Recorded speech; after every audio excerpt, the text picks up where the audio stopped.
Good morning, good afternoon, and good evening to those of you joining us from around the world, and welcome to the Crisis Response and Recovery Nature-Based Tourism, Biodiversity and Livelihoods event.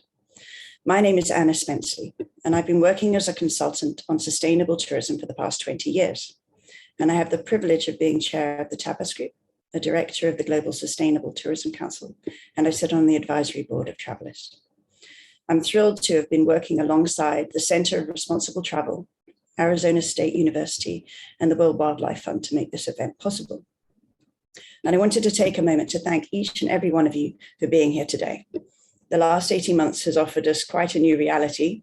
And while I would really love to be sitting face to face with you today, I'm really glad that we can gather together in this virtual space. Today, we have 3 different sessions with panelists who are inspiring, engaging, and really paving the pathway for nature-based tourism, biodiversity, and livelihoods. You'll have the opportunity to hear directly from these global experts and listen to their wisdom and experiences. And after each speaker has shared their thoughts, we'll have around 10 minutes for discussion. After the event, we'll be sharing follow-up resources, including the presentations. And in just a few moments, we'll be putting some housekeeping guidance in the chat too. So without further ado, I'd like to welcome Kelly Brecker, who will be our facilitator for our first session on visitation, biodiversity conservation, and protected areas in light of COVID-19. Over to you, Kelly. Thank you so much, Anna. Global tourism revenues have been helping to deliver biodiversity conservation and livelihoods for decades. The revenue creates financial incentives to conserve important wildlife populations in the areas where we live, as well as support local communities and economies. The pandemic, however, is dramatically changing all of this, causing systemic shock and with widespread implications. This session engages international experts who will share insights into the impacts of the pandemic on visitation and biodiversity conservation in protected areas. Up first, we get to bring back Dr. Anna Spenceley from the Tapas Group. Take it away, Anna.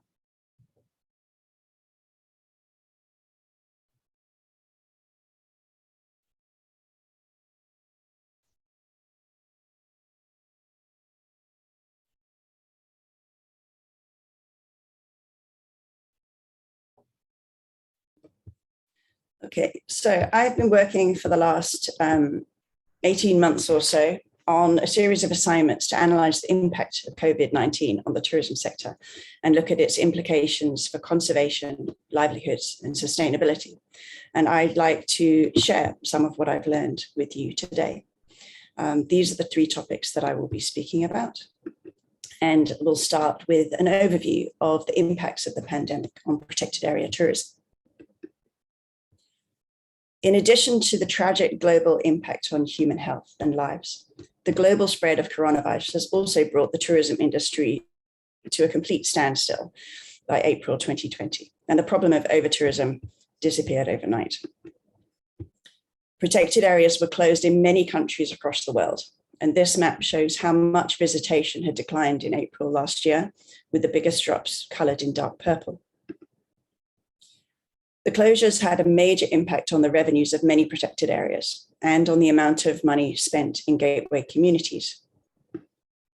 To illustrate, Tiago Souza found that the 50% reduction in protected area visitation led to an estimated loss of 55,000 permanent or temporary jobs and a drop of 410 million income for staff and businesses. And the World Bank simulated the impact of a complete loss of tourism for 1 month on local economies around protected areas, mimicking a kind of COVID scenario, and demonstrated that poor households living around protected areas, which normally benefit from tourism, have suffered the greatest losses. Last year, I undertook a survey for the EU in order to better understand the impact of the pandemic on wildlife tourism in protected areas. The survey was done globally between April and July last year, and there were sufficient responses from Africa and Latin America to create regional analyses. What I found very interesting was that the survey results from Latin America and Africa were very similar. For example, with regards to the substantial reductions in tourists, including the numbers of customers and changes in booking requests, and also the detrimental impacts on staff and local economies. For example, in Africa, more than half of the 48,000 employees of the operators are recruited locally, meaning within 50 kilometers. But by June last year, most local staff were on reduced wages. More than half of the operators had put their local staff on leave without pay, and nearly half had had to make redundancies too. In response to the challenges, nearly all of the operators implemented measures to mitigate the impacts. For example, in Africa, the majority had offered their customers the option to reschedule their trip or had changed their cancellation and refund policies. However, many had still been forced to close their facilities temporarily, downscale significantly, and 2% had had to close permanently. And remembering that this survey was done early in the pandemic period.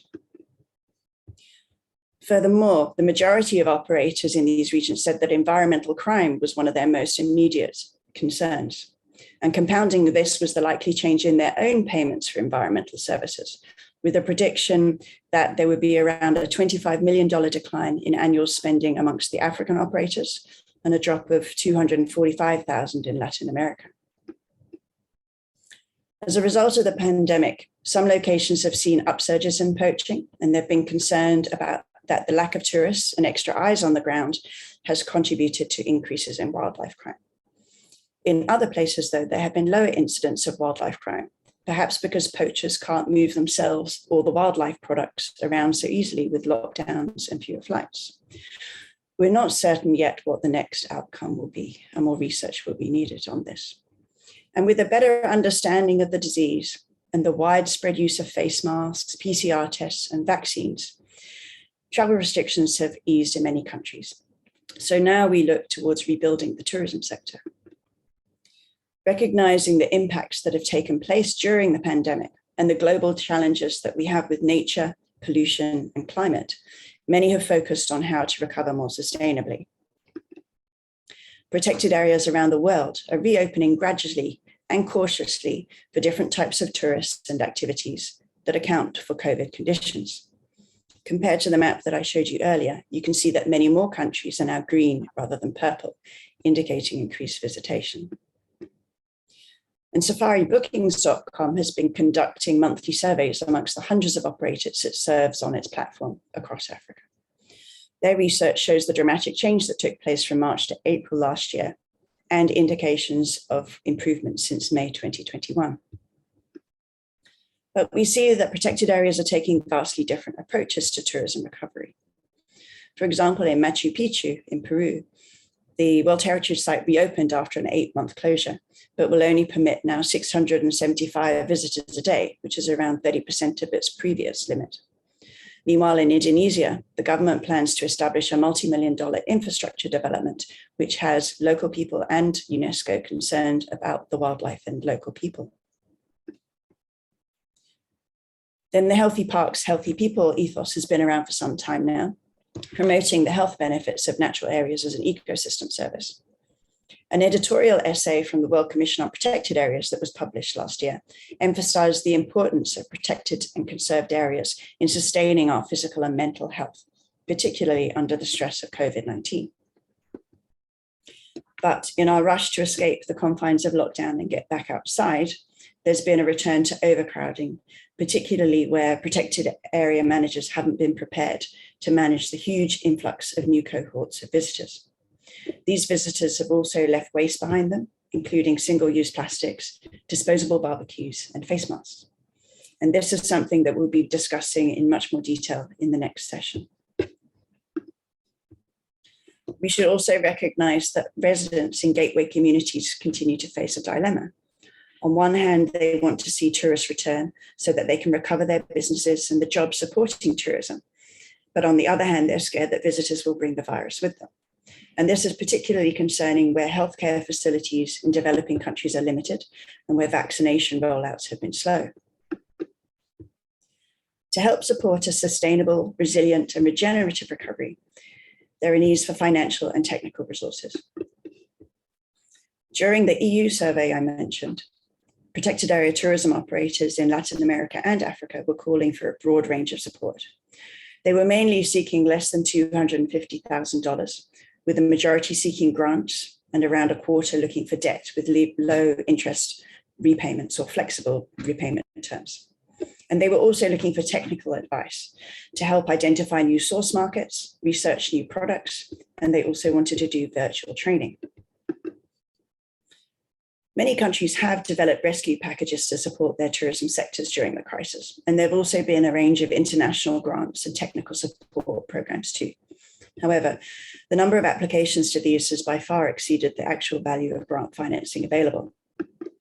Some operators and destinations have tried to crowdsource emergency funds with mixed results and generally raising at less than $50,000. To help address this, a collaborative platform has been launched to matchmake between the communities, conservation areas, and safari operators that need funds and those that have it. So far, this initiative has gathered data from around 350 enterprises in 11 Southern African countries where they work. And there are also investment funds from the Nature Conservancy, Conservation International, and the International Finance Corporation that are raising capital as sources of finance for tourism operators in wildlife economies. But in addition to finding funding, we also need to share more knowledge and guidance material and link this with training. For example, we need technical resources that explain how to operate tourism amid COVID and adapt them as scientific understanding of the coronavirus improves. This one was recently released by the EU and is currently available in English and Thai, and with 5 other languages on the way.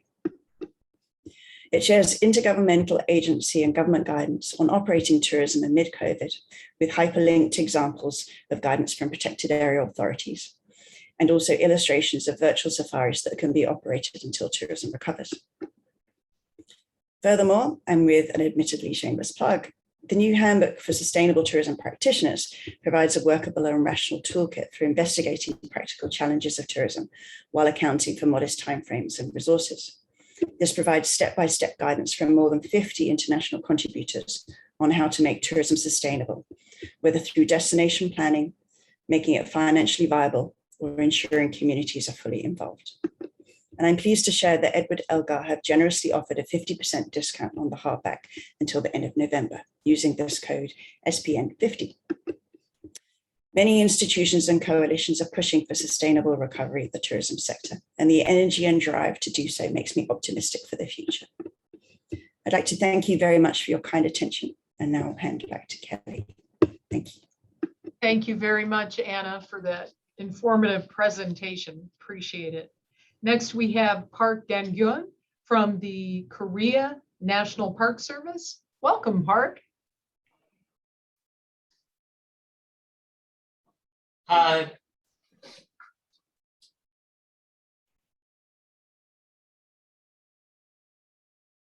Hi, my name is Kang Park. I work in Korea National Park Service.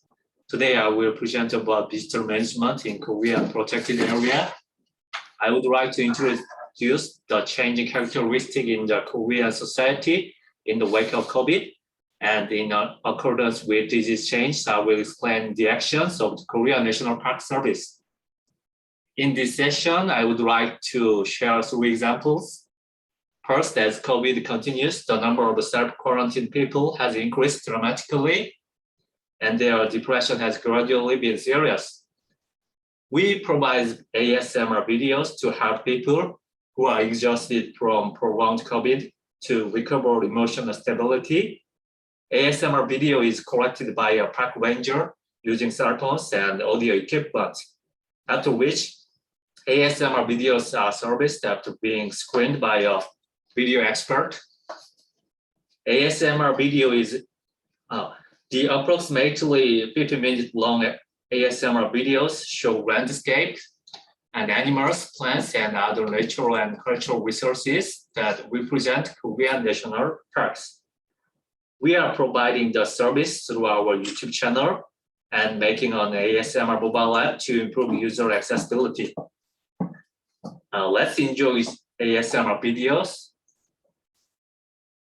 We entering our YouTube channel.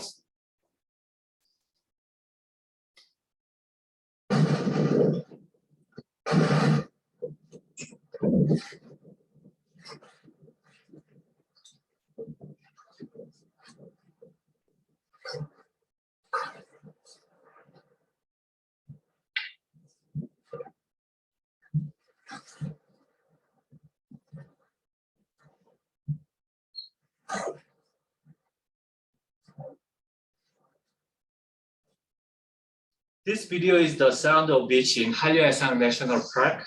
The following video is the bell sound of Hwangsa Temple located in Ji리산 National Park.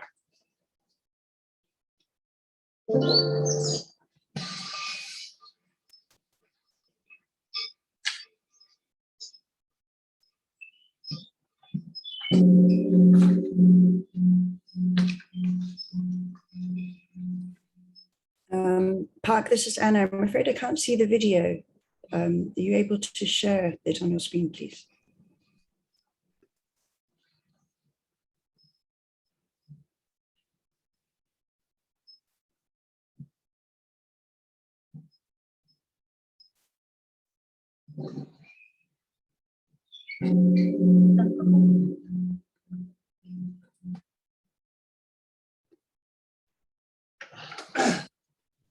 We can go ahead and share it in the chat. People can check it out. Thank you. Yes. If you want to see more ASMR videos, visit our YouTube channels. Furthermore, experiments that demonstrate that KNPS ASMR physiologically relieves tensions and anxiety and physiologically increase pleasure and stability. Second, in the aftermath of infectious disease such as COVID, SARS, and MERS, it is clear that people want to visit places where there will be fewer or no other people. We provide a service to show trail congestion information by using real-time data from electronic counters installed at parking entrances. This is a service that classifies the congestion situation of park trails into 3 levels: crowded, normal, and spacious, and provides them in real time through a web page. The congestion calculation method is divided into 3 stages. First, calculate the appropriate number of people for the trail area by dividing the trail area by the minimum required area per person. And the number of people using the trail is counted through an electronic counter. Finally, the congestion level is calculated by dividing the current number of people by the appropriate number of people. So you can see the website in this photo. So click here, you can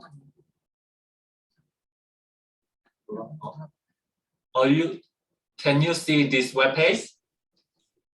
I'm afraid not, but if you can post it into the chat, people will be able to access it later on. Thank you. We just see your slides.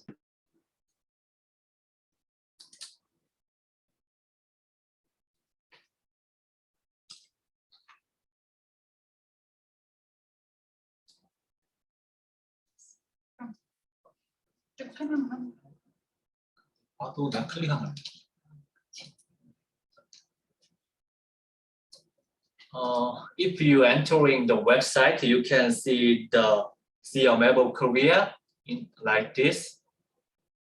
This one icon represents 1 national parks. The green icons are parks that is being serviced.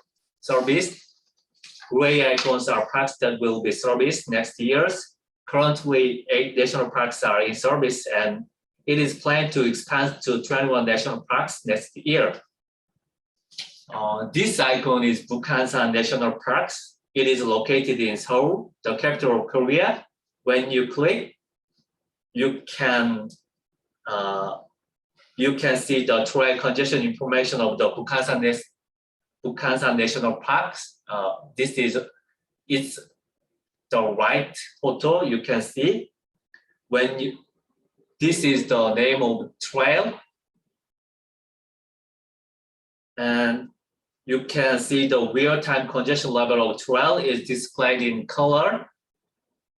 Crowded trails are displayed in red, normal trails are shown in yellow, and spacious trails are displayed in green. It is now 8 a.m. Korean time, so most of the trails are spacious. And if you click locations, like these icons, you can see the location of a trail. This service helps visitors to find the dispersed and uninhabited places. This service is launched this week. Third, the number of overseas travelers has decreased by more than 90%, but the demand for overseas travel is still there. What is the first thing you take when go abroad? Yes, your passport. When you enter a foreign country, an immigration officer put an entry stamp on your passport. Based on the concept of passport stamps, we plan to launch the KMPS stamp tour to divert the demand for overseas travel to national parks. To give the feeling of traveling abroad, we designed a passport that introduces 22 parks. In addition, we produce stamps with the characteristic of the park under the theme of wild animals and plants, historic sites, and natural landscape of national parks. Certificates and medals and weapons are given to those who have visited our 22 national parks to boost participation. 1 year after the stamp tour was launched, 80,000 people have participated and 5,000 people have visited 22 national parks. It is the most popular program of ours. It is a KMPS passport. Like a real passport, individual information is written, including a passport number, a nationality, the date of birth, and the expiration date. It gives the feeling of a real passport. There's 1 minute remaining, please. To summarize what I presented, we launched new service to keep up with changing social trends after COVID pandemic, ASMR service to help exhausted people recover their emotional stability, dry congestion information service that enables visitors to know the congestion level of stress, and KMPS stamp tour to turn overseas travelers into national parks. Thank you. Well, thank you very much, Park. It's certainly refreshing to see the amount of technology used to help visitors understand where to go and what experience they'd like to have. So thank you for sharing that. That's quite interesting. Next, we have Dr. Karma Sering from EcoCall Services. Welcome, Karma. Thank you. Just try to share my screen.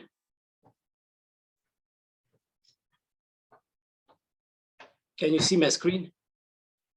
Yes, we can. It looks great. Okay, a very good morning from the foothills of the Himalayas, Bhutan. It's very early here, a little past 5. So I'm still yet to fully wake up. First of all, thank you to the organizers for giving me this opportunity to share some of my experiences from Bhutan. And as we know, we are going through a very unprecedented time. A lot of dynamics in tourism has changed. Likewise, in Bhutan, we've seen a lot of changes. So I'll just share my experiences on visitor management changes in the protected areas of Bhutan.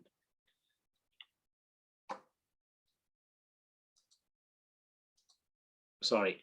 Yeah, the outline of my presentation.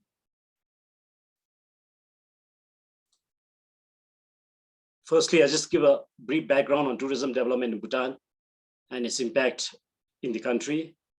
Then I'll just touch a little bit on brand Bhutan, and then tourism in the parks of Bhutan and the change in the visitor pattern. And finally, winding up with adapting to the changes and looking at future strategies for visitor management in the parks in Bhutan.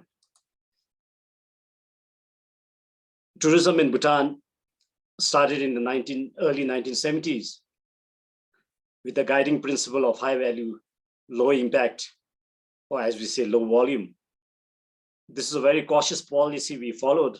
Why? Because the major attractions of tourism in Bhutan is mainly our unique, vibrant culture and the pristine natural environment, two very sensitive attractions to overcrowding in tourism. So we had to choose a very cautious policy. Over the years, through this guiding principle, Bhutan has proven to a large extent that small is big, especially when it comes to low arrivals of tourism. Tourism is one of the highest revenue generators in Bhutan.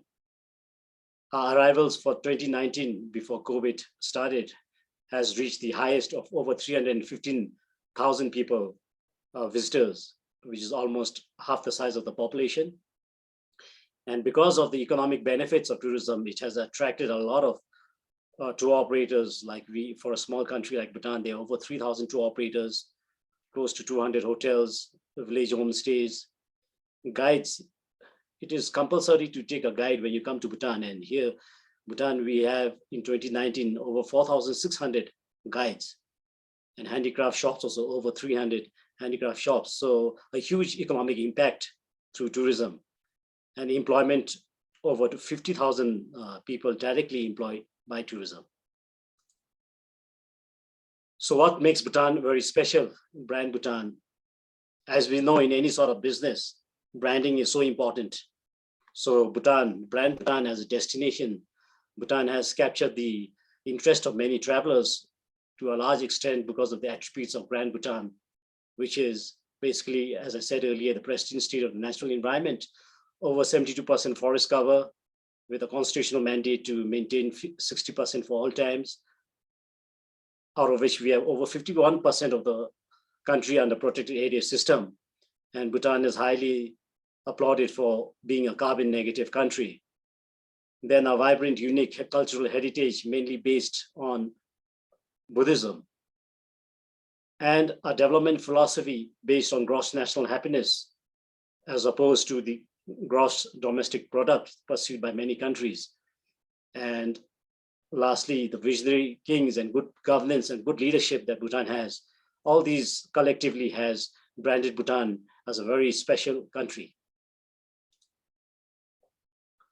So now getting into parks in Bhutan. This is the map of protected areas in Bhutan, a small country, out of which over half the size of the country falls under the protected area system. It consists of parks and biological corridors. Bhutan has taken a landscape approach to conservation. We have 10 protected areas, but in 1999, the government felt through the initiatives of WWF that the 10 protected areas in isolation is not ecologically viable. So the biological corridors, the ones you see in green, that connects the 10 protected areas, were meant as corridors that can, in the long term, sustain the viability of the wildlife between the protected areas. And as I said, it covers over half the size of the country, the protected areas. And the other special feature of protected areas in Bhutan is that we have local residents living inside the protected areas, and it is the policy of the protected areas and the government to keep having the people as part of the parks in the protected areas. Unlike many countries where I've visited, I've seen where people actually are relocated out of the parks. It becomes a major challenge, and in fact, it becomes a threat to the parks it's in. So Bhutan has pursued a protected areas management based on having local residents inside the national parks. So having them inside the park, we have to pursue park management based on balancing conservation and development. And tourism is one of the key economic benefits for the protected areas in Bhutan. And some of the tourism attractions in the parks of Bhutan are trekking, bird watching, wildlife and botanical tours, cultural tours because of the people and the livelihood within these parks, and then the spiritual and pilgrim tours that we have in these parks and protected areas. And lastly, the hot springs that make it attractive for mainly the domestic visitors to come inside the national parks. Now, just look at the visitor dynamics before COVID and during COVID.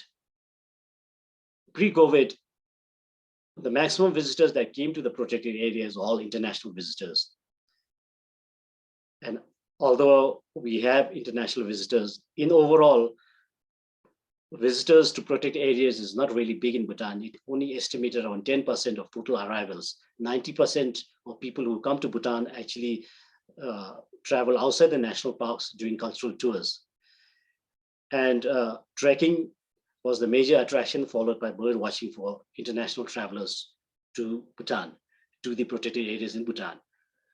Now during COVID, of course, things have changed. Our doors have closed for international tourism. It took a while for tourism to restart for the protected areas, but in a matter of time, after a few months, there has been a substantial increase in domestic visitors inside the protected areas. And one of the major attractions has been pilgrim and sacred sites, which were the major attractions for domestic tourism within the protected areas. Now, the changes that have occurred in the visitation pattern and the future strategies, first of all, is recognizing the potential from domestic visitors.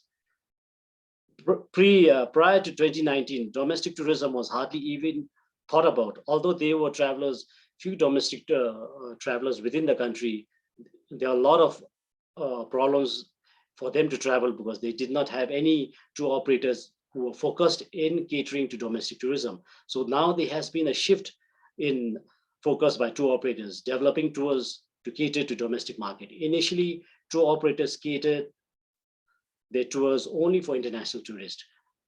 During COVID, recognizing the market of domestic tourism, now we have a lot of tour operators who have actually catering tours that suit the domestic market, which has led to a huge increase in domestic market within the protected areas.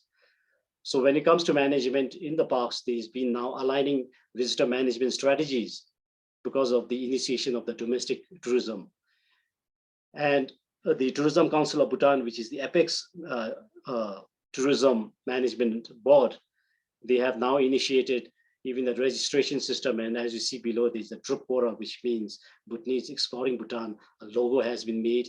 People who want to travel within the country have to register so that accordingly there can be proper regulations, especially during this COVID time, to ensure it is safe. And in case of any outbreaks, people can be traced and accordingly safety measures can be put in place. So we have 1 minute left, Karma. Thank you. The other benefit for domestic tourism is that we promote tourism in parks to instill people's interest for conservation. Until now, we have been doing that mainly through international tourists who come to Bhutan, appreciate Bhutan's conservation efforts and go back to Bhutan. But with domestic tourism, we have people within the country who understand, become more aware of the conservation attractions, and it instills them, influences them and instills interest in them to protect the national heritage of Bhutan through this change in the visitor dynamics. So this is my brief presentation on the changes of tourism pattern in Bhutan, visitor pattern in Bhutan. So thank you very much to all who are listening, and have a good day. Thank you very much, Karma. We appreciate learning about the visionary qualities of Bhutan, and as well as the adaptations that have been made during COVID. Next up, we have Andy Thompson from the New Zealand Department of Conservation. Welcome, Andy. Kia ora tātou e hui mai nei, e tēnei rā, tēnā koutou, tēnā koutou, tēnā koutou katoa. My name's Andy Thompson. I work for the Department of Conservation in New Zealand. Real pleasure to be with you today. Karma, I've been a huge admirer of Bhutan and your approach to tourism. Congratulations. And Anna, some great trends there in Park. I love your technology on crowding. That's fantastic. I think we're going to see some reoccurring themes today, but I'm going to show you what the impact of COVID has been in Aotearoa, New Zealand. And to be honest, it's given us a huge opportunity to rethink tourism, which is pretty exciting. I am going to just briefly mention some of the images as we go through the presentation. This image is of Aoraki Mount Cook. It's our highest mountain in New Zealand, not high by world standards, certainly not by Bhutan standards. But it's a very spiritual mountain, like many places around the world, and it's also one of our national parks. In fact, it's not too far from where I'm sitting now and is within the region that I work in.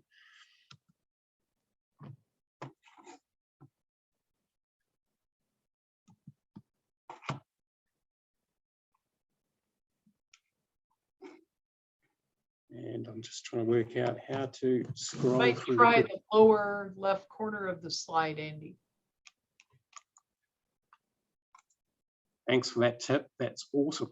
In this photo, in these two photos here on this slide, we have Nelson Lakes National Park up at the top of the South Island of New Zealand, and the lovely beach scene is of Abel Tasman National Park. It's actually not too far from Nelson Lakes. Abel Tasman National Parks was one of our national parks that was really struggling with the influx of tourism and the management of tourism there. So today we're going to briefly cover pre-COVID, the impact of COVID and the opportunities that COVID has given us. So the tourism approach in Aotearoa, New Zealand, has been to sustainably manage tourism in relation to Maori principles around hospitality and guardianship, welcoming visitors, but also looking after the land and looking after what we call the whenua, and also looking after the community. It has also been based around a very successful marketing campaign, and Karma, I take your point about brand. New Zealand has done brand very well, and it's led to the growth of a very successful tourism industry, and you can see the statistics there on the right-hand side. It's a big part of our economy. Welcoming visitors is a big part of our culture. We love having people here, but it really had got a little bit out of control.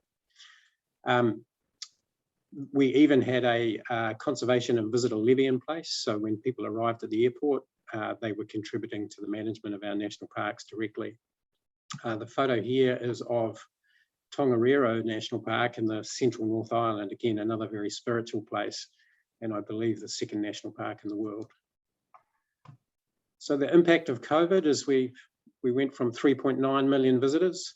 Bear in mind, New Zealand only has about 4.5 million people, down to 0 international visitors, $6 billion hole in the economy. And like many places, the government here made the decision to prop up a number of strategic businesses, iconic businesses in the tourism sector. And like many places in the world, we saw an enormous surge in New Zealanders wanting to get out there and experience their national parks and do their walks. And in fact, we have an online booking system for what we call our 10 great walks. And one of those great walks sold out within 15 minutes, which was more popular than some of our rock concerts. But as I've sort of alluded to, some of our marketing and some of our reality were a little bit different. So quite a few reviews were undertaken prior to COVID and during the COVID space. And it became clear in New Zealand that we were losing the social license to operate large volumes of tourists in our precious national parks. The quote there on the screen is from a Parliamentary Commissioner for the Environment who did an independent review on how tourism is being managed. It was right around COVID when it hit, and I can't help but smile at a politician that makes a pretty abrupt statement such as that. So that's given us, in short, the opportunity to rethink and reset tourism. That's been reflected in our tourism strategy, and sorry, I hate talking about strategies during presentations. The key thing I wanted to draw your attention to here, though, is that first of all, at the top of the strategy document is the Department of Conservation's logo. So we were there drawing up the tourism strategy along with the tourism industry, and that's the first time in New Zealand that's happened.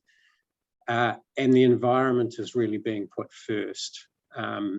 environment and community. And what we're seeing is a genuine change to understanding that tourism is a tool to achieve environmental and society outcomes and economic outcomes. It's not a means and an end in itself. And that's something Bhutan has understood for a long, long time. Finally, we're catching up in New Zealand.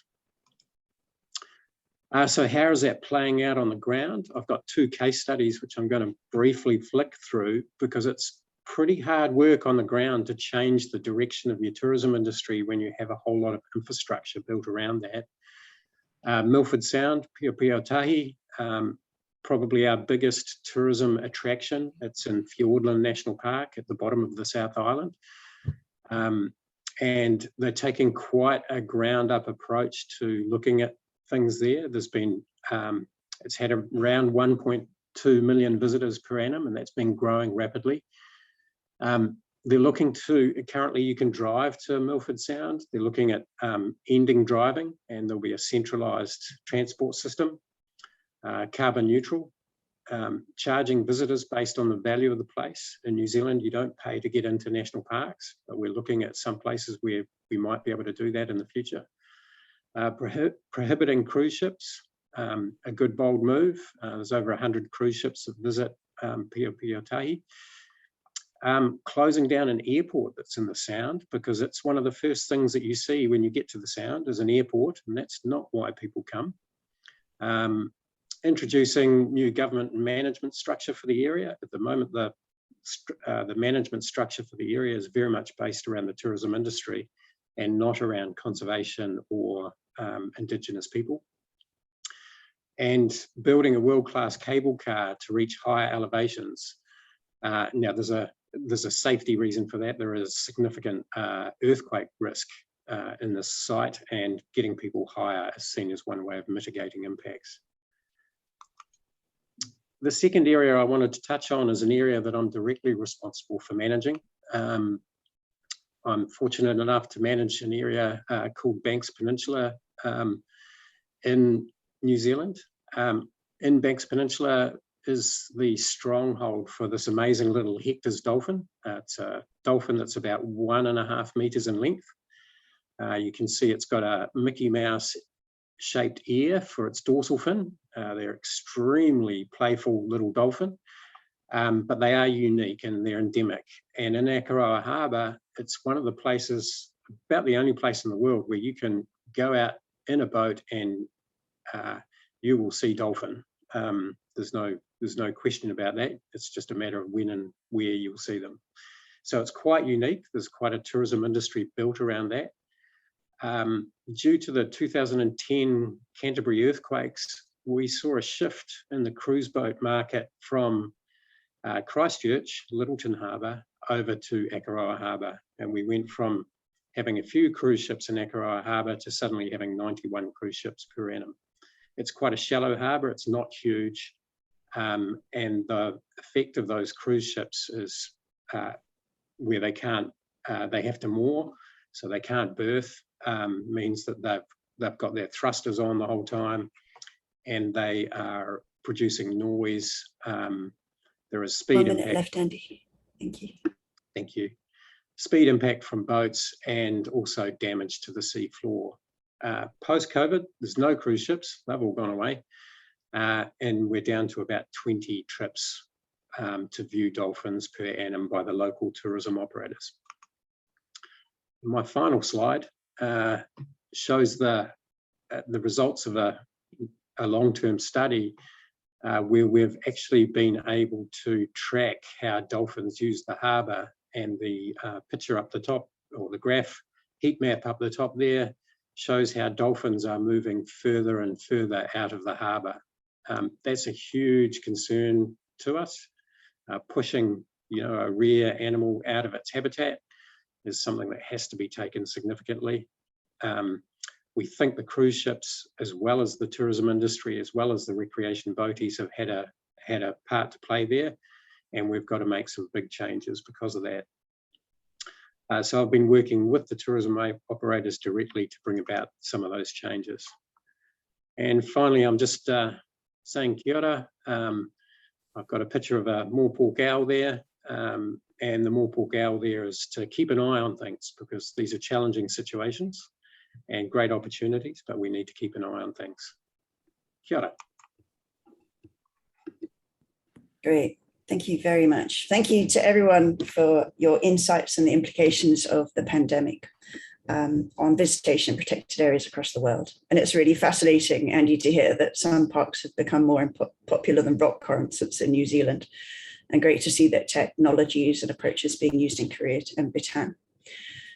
So we've had a couple of questions already in the Q&A, and we'll dive into those now. So I'd like, yep, great, I can see the panel. Awesome. So a couple of questions have already been answered in the Q&A. And now there's a question for Park in Korea, please. And the question is, what type of geospatial platform was used to develop the trail congestion observation system in Korean national parks? Thank you. If you could unmute and answer, please.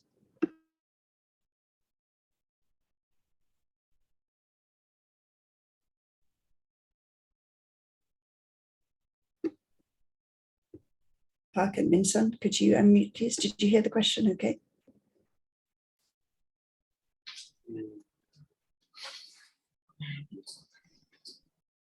So Anna, could you repeat the question once again? Certainly. The question is, and you can see it in the Q&A chat if you have that open too. The question is, what type of geospatial platform was used to develop the trail congestion observation system in the Korean national parks? I understand you question about the area and trail area. We can have a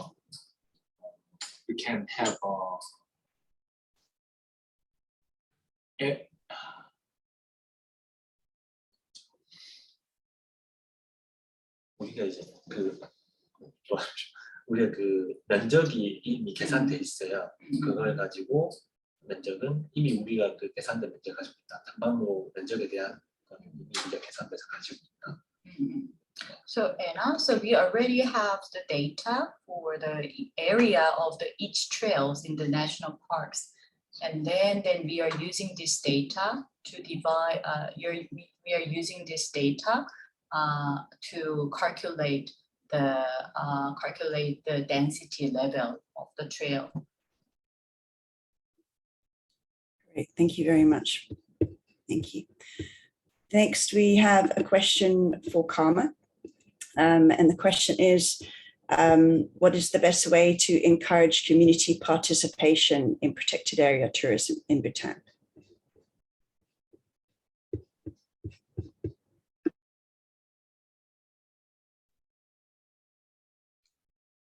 Sorry, first I got to unmute myself. Yeah, what's the best way to encourage community participation? As I said earlier in my presentation, Bhutan's got to pursue a protected area management based on conservation and development, because we have people living inside. So one of the best ways to pursue community participation is one of the fundamental aspects of conservation, that is pursuing an incentive-based conservation. There has to be incentives for communities to support conservation. For travelers, yes, there's an incentive. They are attracted to the sites, attractions there, so they travel. But for the residents, they got to have incentives to participate in tourism. So for them, yes, the benefits that come from tourism.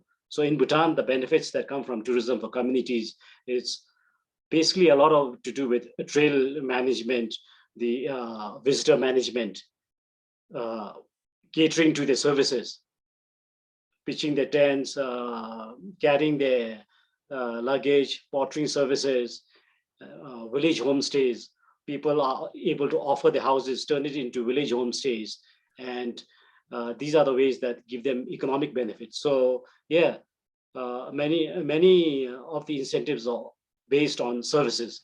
But unlike maybe some other countries that have advanced in, we do not have village people who are actually local expert guides. The government is trying their best to train local guides to participate within the travels, to tell their stories. So those are areas which are still, which could be tapped. But as of now, most of the services are all catering towards accommodation, food, and transport, poaching. Yeah.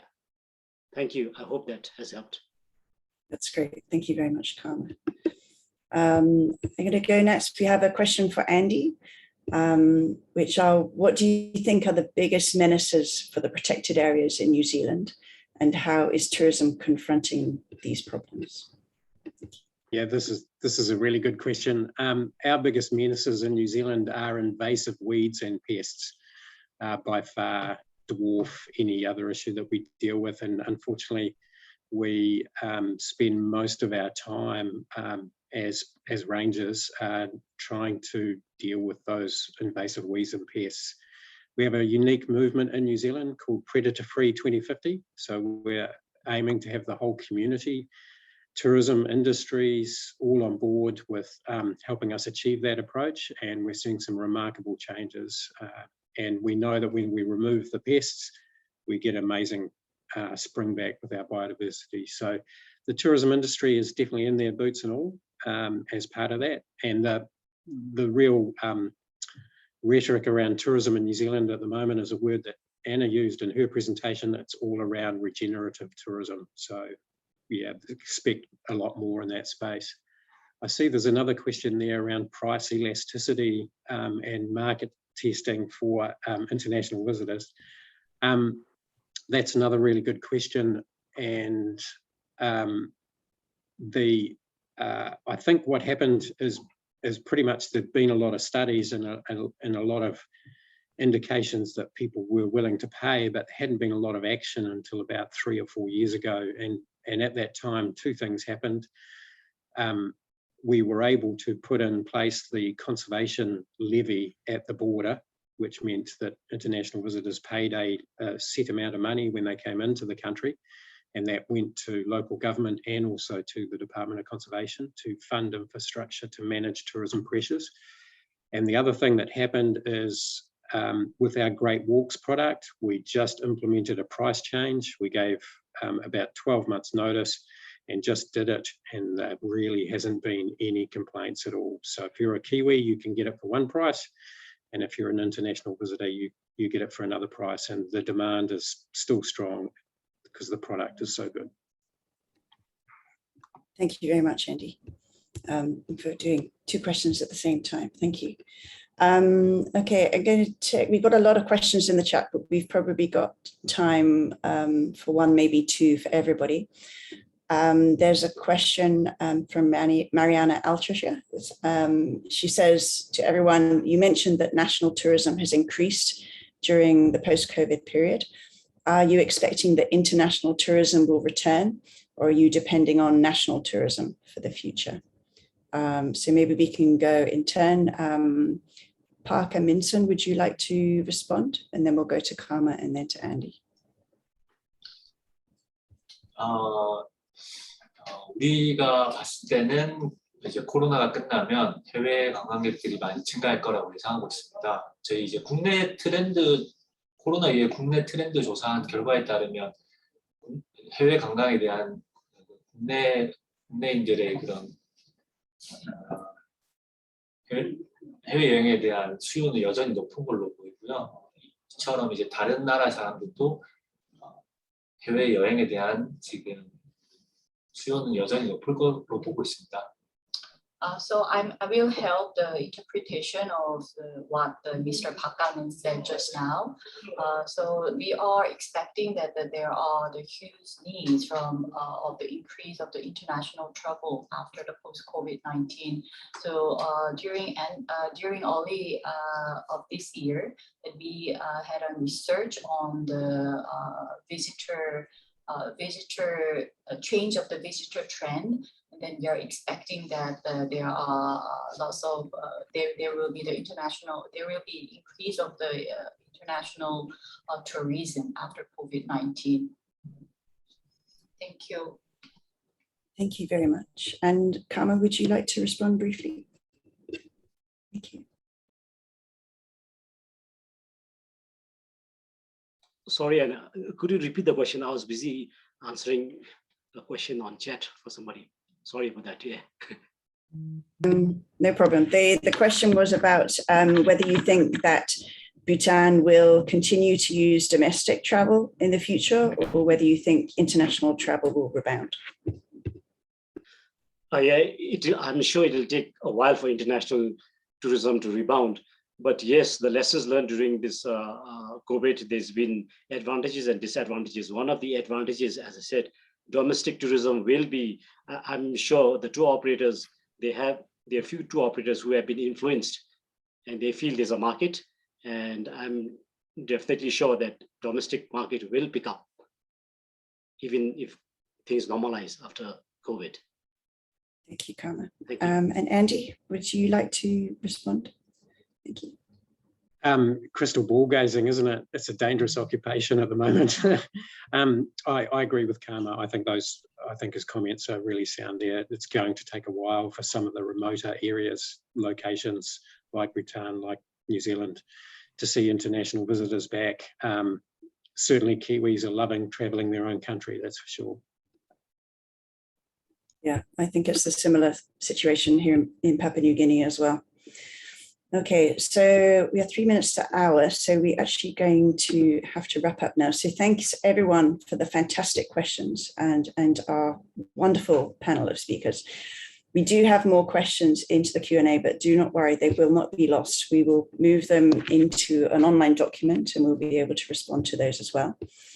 So now that we are out of time, we're going to move to our next session, which will be on the resurgence of overtourism in protected areas in crisis. And this will follow up on some of the issues we've been discussing here, and it will be facilitated by Jim Sano.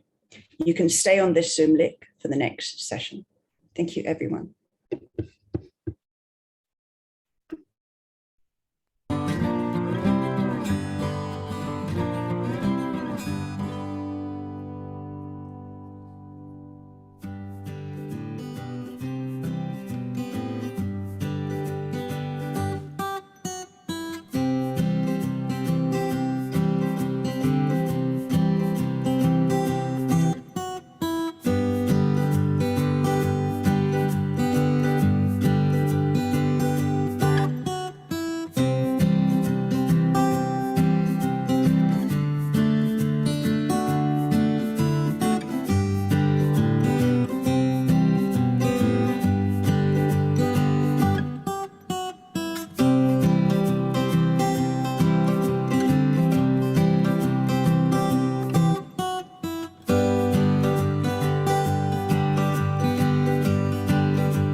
Hi, Jim. I think we can start the next session.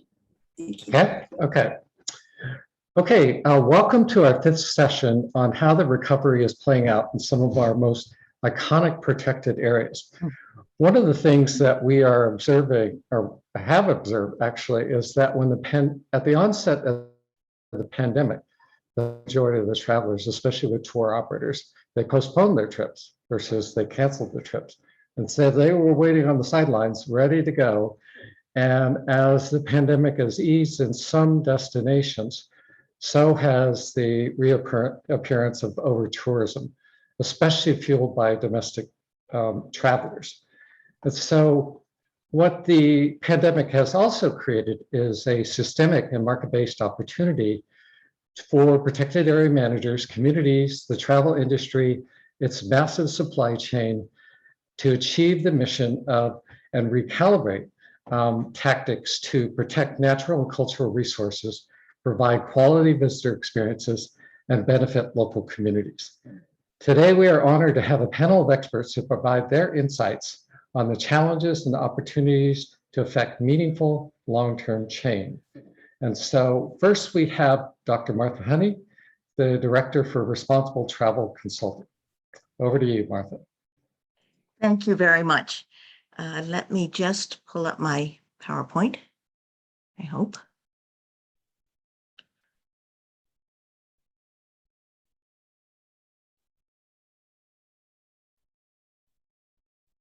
Great. So I'm going to speak about, in the few minutes I have, the look at overtourism with a focus on the U.S. national park system. And the central argument is that the U.S. national parks have proved to be highly susceptible to overtourism, both before, during, and after, or as we begin to emerge from the pandemic. But at the same time, I think I would argue that the National Park Service is also better equipped than other types of destinations, many other types of destinations, to effectively deal with overtourism. So there is this kind of dichotomy of, yes, it is vulnerable, but it also seems to have the capacity to and the tools to deal with overtourism. This grows out of a book that I was privileged to edit along with Kelsey Frankiel, who is the program manager at CREST. And the book was just published in May of this year by Island Press, which is a U.S. leading publisher on sustainability and the environment. And the book itself includes overview essays for the chapters by leading travel writers, and then about 24 case studies from around the world of overtourism. So what is overtourism, at least as we define it? It's more than just simply overcrowding. It is an excess of tourism that causes degradation to the environment and quality of life. And it is often due, at least in part, to poor management or a lack of governance.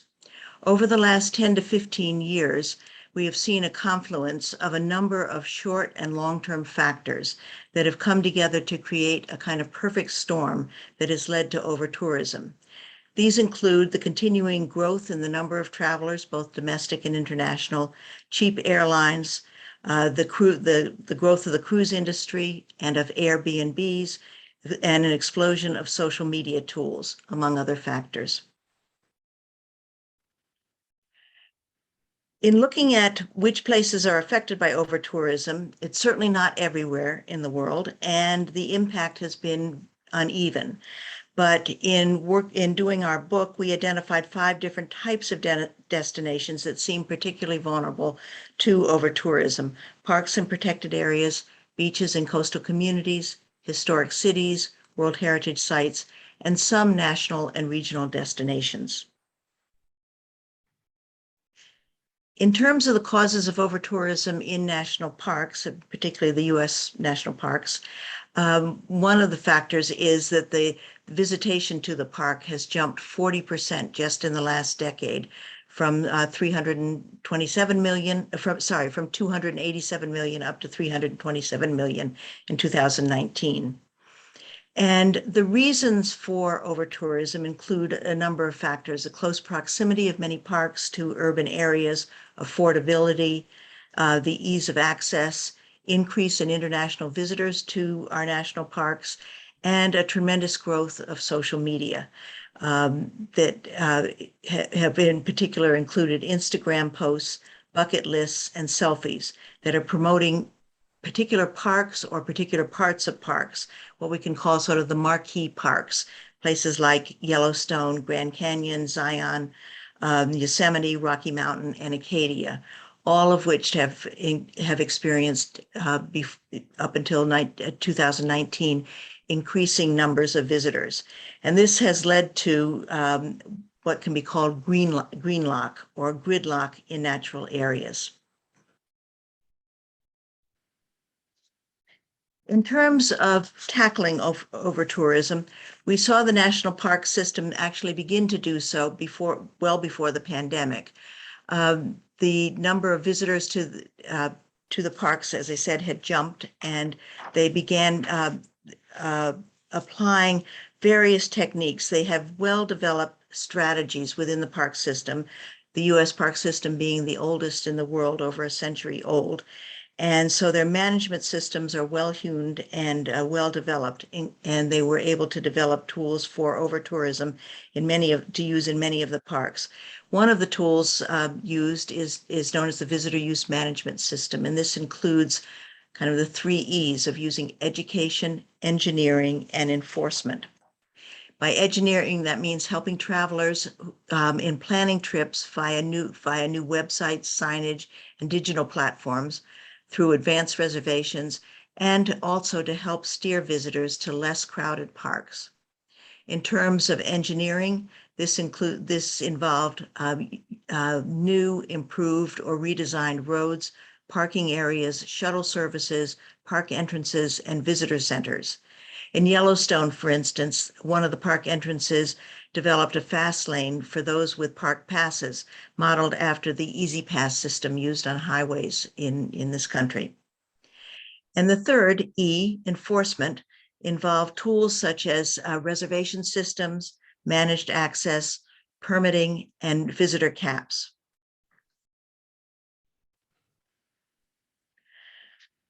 So all of these tools were being put into place, were in the works, and efforts were underway before the pandemic to try to address over-tourism in our national parks. But with the pandemic, of course, we went literally overnight from over-tourism to no tourism. And one of the phenomena that we saw in the national parks here, and of course other places around the world, was that wildlife came out of the hills and down onto roads that had once been occupied by tourists and by traffic and were now empty. And they even wandered, in some cases, outside the park into gateway communities. And in the marine protected areas and sanctuaries in this country, we also received reports of the waters being much clearer.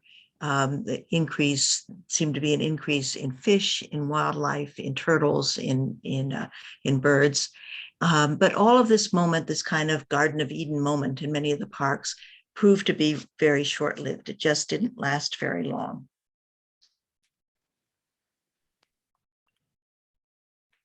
And instead, what we've seen is a return, as tourism has returned, not the way it was before, but with a new normal. It has come back with new demands, new desires on the part of the travelers, and also some new realities in terms of the destinations. And this has affected the national parks in terms of the types of destinations that are most likely to see a reemergence of over-tourism. I would say in this country, we're seeing it most in the national parks and also in beaches. And national parks, because they are easy to drive to, outdoors, healthy settings, small groups, and social distancing is possible.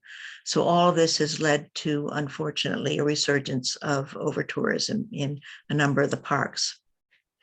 And at the same time, the national parks do have the capacity, as I was outlining earlier, to continue to develop tools to deal with over-tourism. And this is what they have done. They sort of picked up where they were before the pandemic and have begun to use some of the same tools to address over-tourism.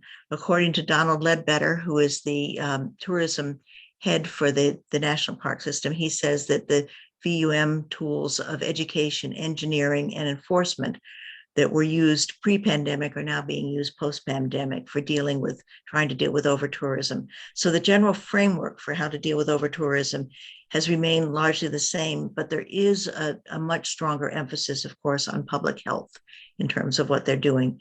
And there also is a stronger emphasis on giving lots of local leeway to the parks to do what they feel needs to be done at the local level, at the park level.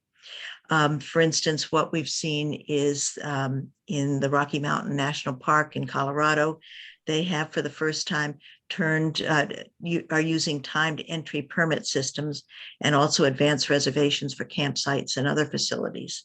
And in Yellowstone, they've developed a 3-phase COVID-19 reopening plan in close consultation with the surrounding communities, and also with a strong emphasis on the health conditions and meeting the health demands. There's 1 minute left, so please, Martha. Okay, thank you. So what we've seen is that we're continuing to see in the national parks a kind of dual effort going on. One is to address, one is two realities going on. One is the reality of continuing over tourism, but also the reality that the parks are in a good position to try to address, better than a lot of other institutions, to try to address over tourism because they have strong public support, because they have guaranteed funding from the US Congress, and because they have a long history of management. That's it. Thank you very much. And now I think we're going to turn it over to John Kelly, who's going to talk about One National Park, Acadia in Maine.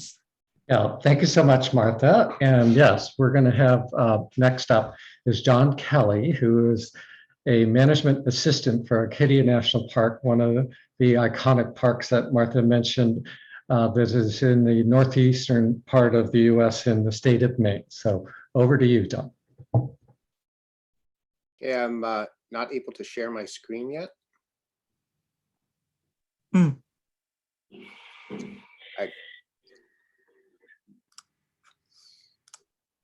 got it now. Thanks.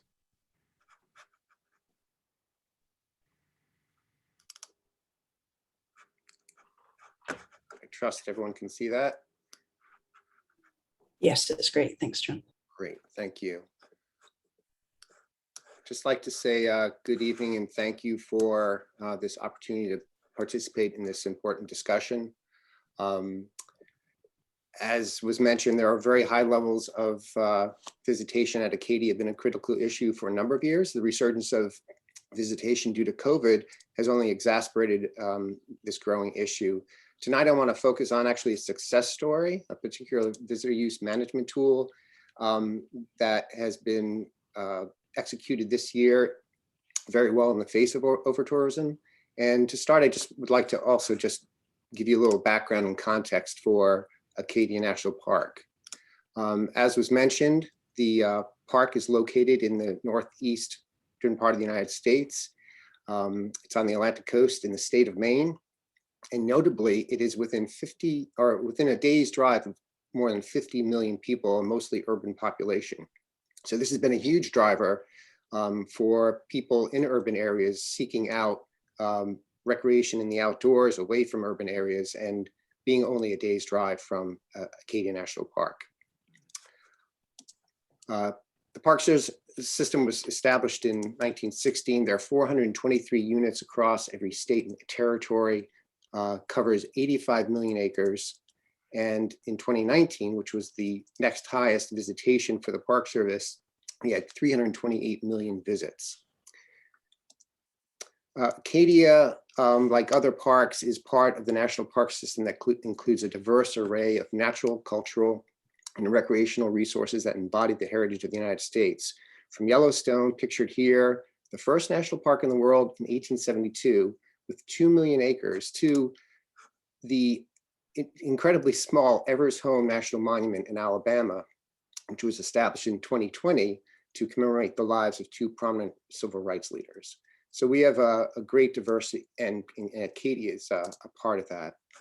Acadia was also, like the National Park System, established in 1916. It was the first national park in the East, which is notable. It's also the first national park that was developed from private land and not previously owned federal land. It contains about 50,000 acres and protects beautiful shorelines, lakes, wetlands, and granite-top mountains. Acadia consists of more than 100 coastal islands in the Schoodic Peninsula on the mainland. But the heart of the park is on Mount Desert Island, where 90% of the visitation occurs. So an already small park has a very high concentration of visitation in a very small area. The park is made up of fee lands shown in purple on the map and conservation easements. I'm sorry, the conservation easements shown in purple and the fee lands shown in green, and they stretch nearly 50 miles across the coast of Maine. Visitors access and enjoy the park from a number of networks. We have 136 miles of hiking trails, 45 miles of non-motorized carriage roads that are primarily used by cyclists, and 36 miles of historic motor roads, which is sort of the crux of the visitor experience here and the source of much of the congestion and traffic issues that we have. The park is not only highly visited, but it is one of the smallest national parks in the country and is typically ranked in the top 10 of most visited. But if you look in this chart here, you'll see that it's actually one of the most densely visited parks, which again is another part of our challenges in managing visitors in a very small location. As of September, year to date this year, our visitation is 63% over 2020, which is understandable because of the low visitation in 2020. But still, 2021 is still 16% higher than 2019. So that's telling us that we are, as others have mentioned, are at an extremely high level of over-tourism in the United States, especially at Acadia. And notably, we're on record to break 4 million visits this year by the time we get through 2021, which is more than 500,000 more visits than we saw in 2018. This trend, though, has been going on for many years. Between 2008, 2018, we saw a growth of 70% in visitation. And while there had been some dips, we continue to see that trend continue. And this has caused us to look forward and look at when and where visits occur. Not only do we have high visitation in a small amount of area, but they're also concentrated. About 75% of our visitation occurs between July and October every year. In response to this, and this was started in 2015 when we began a transportation plan that was a comprehensive look at managing visitor vehicle traffic and parking congestion to improve the visitor experience and protect park resources. The plan proposed a range of management activities that, as Martha described, the 3 E's. And we have been using all of these tools to manage visitors throughout the park. But I also want to focus on one area in particular. Cadillac Mountain is the iconic location in the park. While the transportation covers other parts of the park, Cadillac Mountain is really a great example of where we are rationing visitor access using that 3rd E through a vehicle reservation system. It's the most popular destination in the park, and it's a 3-mile road that travels 1,500 to a 1,500-foot summit, which is the tallest point on the East Coast, and is a road that is narrow, windy, and historic in construction from 1932. Today, all vehicles, except for RVs and cars with trailers, are allowed, which provides an opportunity for people to visit, but also a challenge on what is a historic, narrow road. At the summit, there are 150 parking spaces, along with a gift shop and restrooms. And the summit also offers a number of opportunities for people to enjoy a beautiful panoramic view of the Maine coast. They have interpretive panels and a half-mile paved walk that takes people around the summit. So while visitors have a good experience on foot once they reach the summit, getting there in the past has been another story. And I'll just run through some slides that show you the impact of vehicles rather than pedestrians or cyclists on the park traffic. And these congestion issues are not only an unpleasant experience for visitors, but they also pose safety issues when vehicles can't access, emergency vehicles, park ranger vehicles cannot get through to a potential emergency on the top. The most popular times are sunrise and sunset, which in the darkness at either end of the day poses additional issues. So this is just a sample of what Cadillac Mountain looked like prior to this year. We also had conflicts between vehicles and pedestrians, bikes and vehicles. Over parking caused people to park anywhere they can outside of the designated spaces, which increased erosion, damaged vegetation, and in some cases, people's efforts to park outside of a designated area created some interesting safety issues for themselves. Cadillac Summit Road was under a vehicle reservation system in 2021. It included the entire 3-mile road, and it was intended to address severe road congestion, overparking while improving the visitor experience and safety. Vehicle reservation system was run from May through October. Everything was available online. There were timed entry without a requirement to leave the area. And each reservation was validated by a QR code scanned either on someone's phone or through a printed printout. The reservations were communicated on the recreation.gov website. They had additional information on our park website through news media and social media posts. We There's 1 minute remaining, John. Thank you. Developed a pamphlet distributed by the Park Service and tourism partners and road signs for people approaching. We also had to deal with new infrastructure and staffing and being able to scan reservations along the way.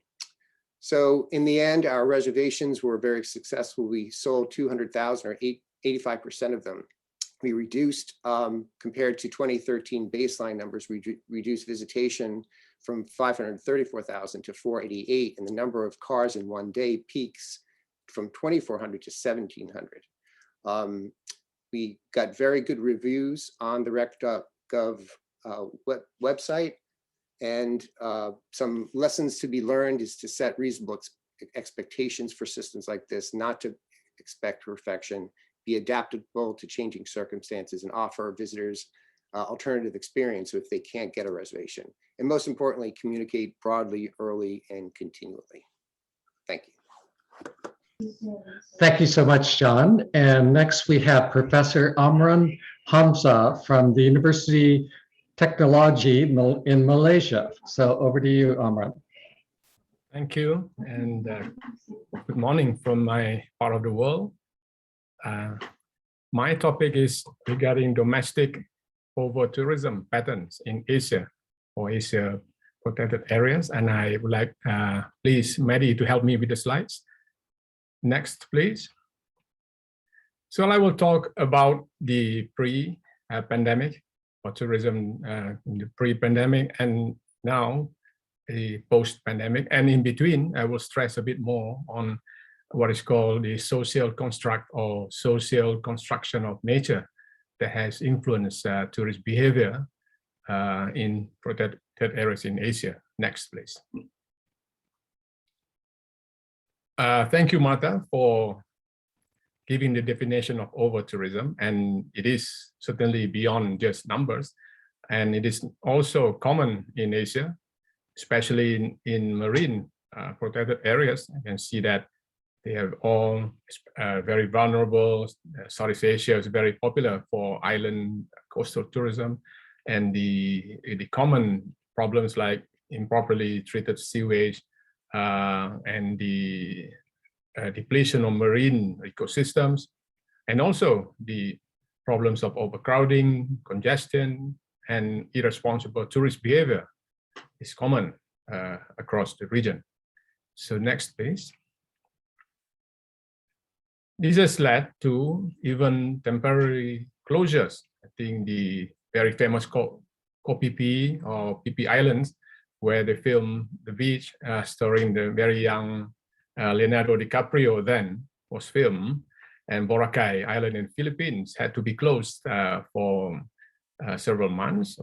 And this was before the pandemic. I do not know what is the situation now, but I think the pandemic has given them a more breathing space. But it is, I believe, it's just only the tip of the iceberg, because all over Southeast Asia, many marine protected areas are on the verge or at the tipping points of the over-tourism. And there have been attempts in the past of using carrying capacity, whether or not it is not using the right tool, or whether or not they are not focusing on real issues. That is another problem. Next, please.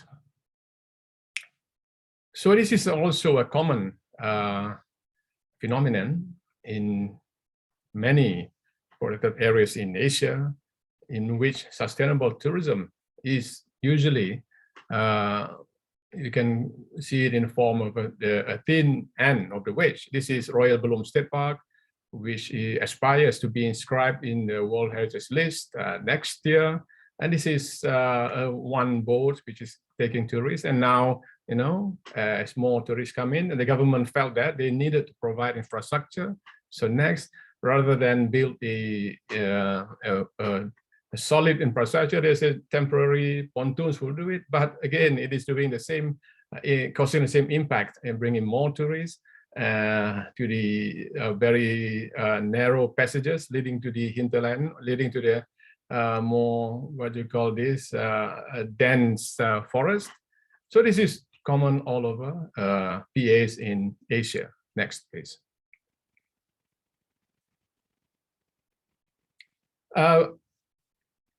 The technique of carrying capacity has also been widely used in visitor management, but mainly he has focused more on the coming up with a magic number and eventually not knowing what to do with the numbers in terms of management strategies. This is on Sipadan Island, among the top 5 diving sites in the world. Next, please. But if you look at closely, maybe we have been focusing too much. 120 divers are allowed on Sipadan, not based on any scientific evidence. It's just based on the National Security Council's decision, because this is a very geopolitically sensitive area in between Malaysia, Sabah, and the Philippines. But you look at closely, it is the swimsuits worn by the same 6 divers that appeared in the previous slide, and those very colorful, garish batik diving suits. I don't know how the marine life would react, you know, to this kind of, I think, men behaving, or women also behaving badly. So this is the issue about carrying capacity that is not used effectively. Next, please. I would like now to go into my focus on my presentation, which is about the social construct or social construction of nature. And I think I've been looking at this. I don't have time to go into detail of the past work, but it's just to, maybe I'm oversimplifying and saying that, you know, the social construction of nature, especially towards protected areas in Malaysia, when the first national park was established in the 1939, it was all about the usual with solitude, wilderness, being close to nature. But then when the government built, you know, access road directly to the park and bringing in influx of domestic tourists, and then our research showed that the social construction has changed. Taman Negara now is being looked upon as a giant playground for families. And repeatedly we get these answers that, oh, this is a very nice place to have fun with family and friends.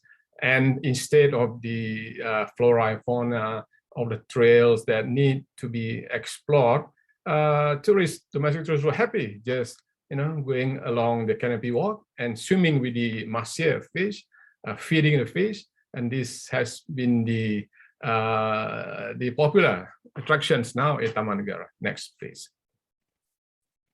So another protected area, the one I showed before, Royal Bloom State Park. I've done a lot of work here, and you can see there's a contrast of the kind of social construction of nature international tourists whom we interviewed said that they were interested in the refuge flower, wildlife watching, the nature trails, but domestic tourists, almost 90% of them, they were there because they love to be on the boats, right? Fishing and merriments with friends and family.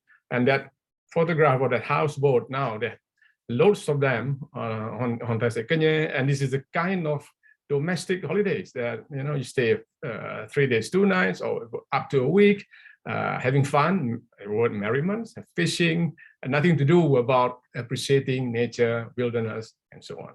Next, please. So I quickly want to also refer to the work I did. It was IUCN sponsored research almost 10 years ago on the Asian philosophy of protected areas. And just to quickly, the salient point is that we do have a very Asian philosophy of harmony between humans and nature, and the natural areas are believed to be just the manifestations of cultural and spiritual values. If you look at the diagram on the right, and that is the first national park, World Heritage in China, and even the pagoda is allowed by UNESCO because according to the Taoist philosophy, this is a bad area in terms of natural area, and to provide a balance, essence or teji, this is allowed. And this is the difference between how the philosophy of protected areas from the Western perspective and the Asian perspective. Next, please. And because of this philosophy, next, you can see that calligraphy, please go ahead. Sorry.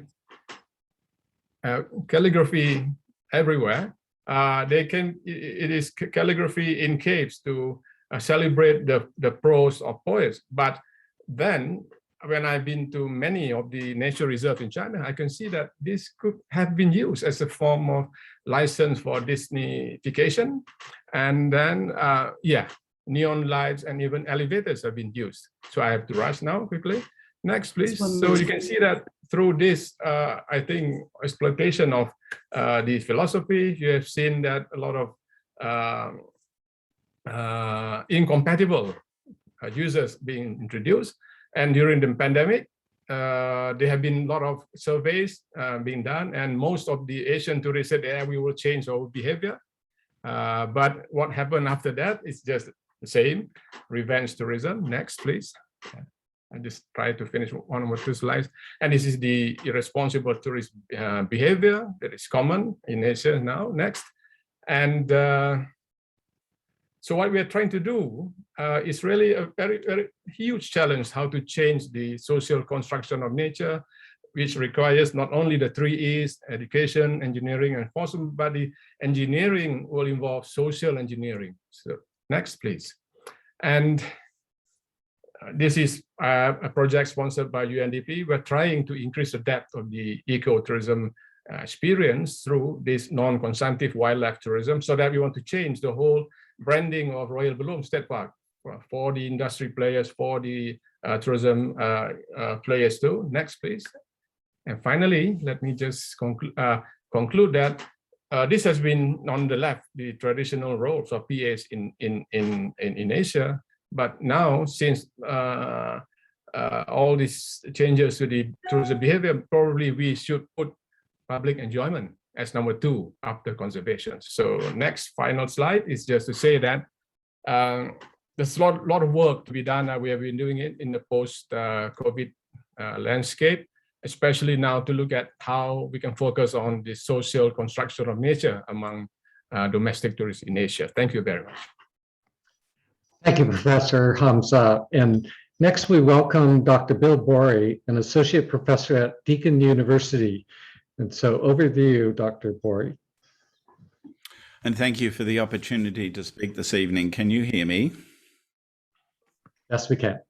Terrific. I'm going to reinforce some of the themes that Anna, John, and Martha introduced and expand on visitor use management. The psychological and the physical effects of lockdowns and other interventions in this time of a pandemic, they've been well documented. And one of the clear ways that people have coped and will cope is to seek out and spend quality time in the outdoors. They're the safe places, the safer places. It's a chance to escape from confinement, sanctuary, relief. It's somewhere to feel free and whole. And we're clearly seeing folks are wanting to bond with their family and friends, as well as maintain social distance. Here in Australia, parks were the first places to gather. We needed access to these places. And the local communities are proud and eager to invite visitors back. They urgently seek out the opportunities to restart their businesses and put out the welcome mat. And so it's important that we protect the very qualities that make these protected areas so very important and meaningful today. Our mandate is twofold: to preserve the qualities that make it special and valuable, because that's part of our identity and our heritage. It's part of what makes us us, but also to provide opportunities to use and enjoy them, to learn, to appreciate, to explore. These places are much more than just fun and games. They've always been a mechanism, a place for improving the quality of our lives and of our communities. The benefits of parks and recreation are very well documented. This chart is adapted by John Schultes in 2003, based on the benefits-based management work of Bev Driver and Don Bruns. It's a comprehensive listing of the benefits of sustainable tourism and recreation. And I like this moniker, healthy parks, healthy people. These are the places in which we heal. Let me introduce one of the fundamental ideas of visitor use management. That is that we don't so much want a homogenized, low common denominator, bland set of conditions. It's important to realize that one place can't and shouldn't provide for the full range of tourists. Instead, we should acknowledge and supply a diversity of opportunities. Each park, each location providing a consistent and coordinated set of conditions. This is the ROS, the Recreation Opportunity Spectrum, where conditions range from the primitive, highly natural, low levels of use, low levels of regulation, to the urban, highly modified, high levels of interaction and high levels of service provision, with a number of places in between. And in this way, the special character of each place is recognized and protected. So the visitor use management framework, it is a planning framework, a proactive, not reactive process for identifying what we want to protect and provide and preserve. Initially published by the National Park Service in 2016, but it's a product of the Interagency Visitor Use Management Council, the 5 main public land and water management agencies in the United States. 6 steps in the visitor use management framework, and they reflect the approach that has been taken in the management of outdoor recreation and sustainable tourism over 30 years through frameworks such as the limits of acceptable change. First step is the explicit identification and statement of what is being protected.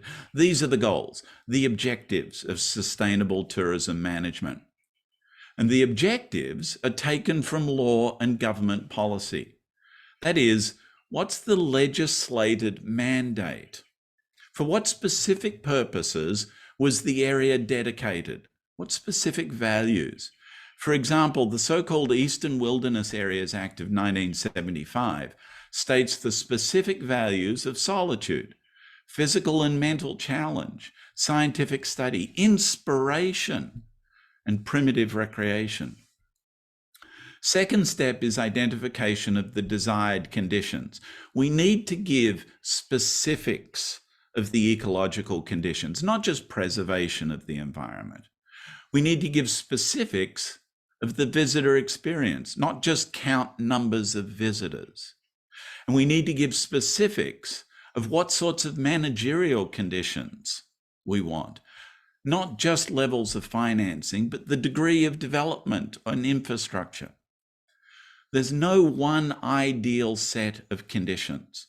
We just need to be stating consistently and coordinated what we are striving for. Third step is the identification of indicators. These translate those desired conditions into measurable attributes so that we can track them over time. Indicators are not the quality itself, but they're a sign. They're an indicator. Think of them like a canary in a coal mine. The desired conditions are healthy air, and the canary's behavior tells us about the level of air quality. Fourth step is identification of thresholds or standards. These are the minimally acceptable levels of each indicator, the limits of acceptable change. Thresholds are not ideal or target conditions, but they're markers of when the conditions are out of standard. For instance, we don't accept that the canary is dead. That's an unacceptable level of air quality. Think of thresholds as guardrails. We want to stay away from them. We don't want to be bumping up against them. Visitor Use Management Framework also sets up triggers, where the indicator prompts a management response well before the threshold is reached. And that action helps prevent or reverse the decline in conditions. Visitor Use Management Framework then has us identifying the management strategies that will maintain those desired conditions.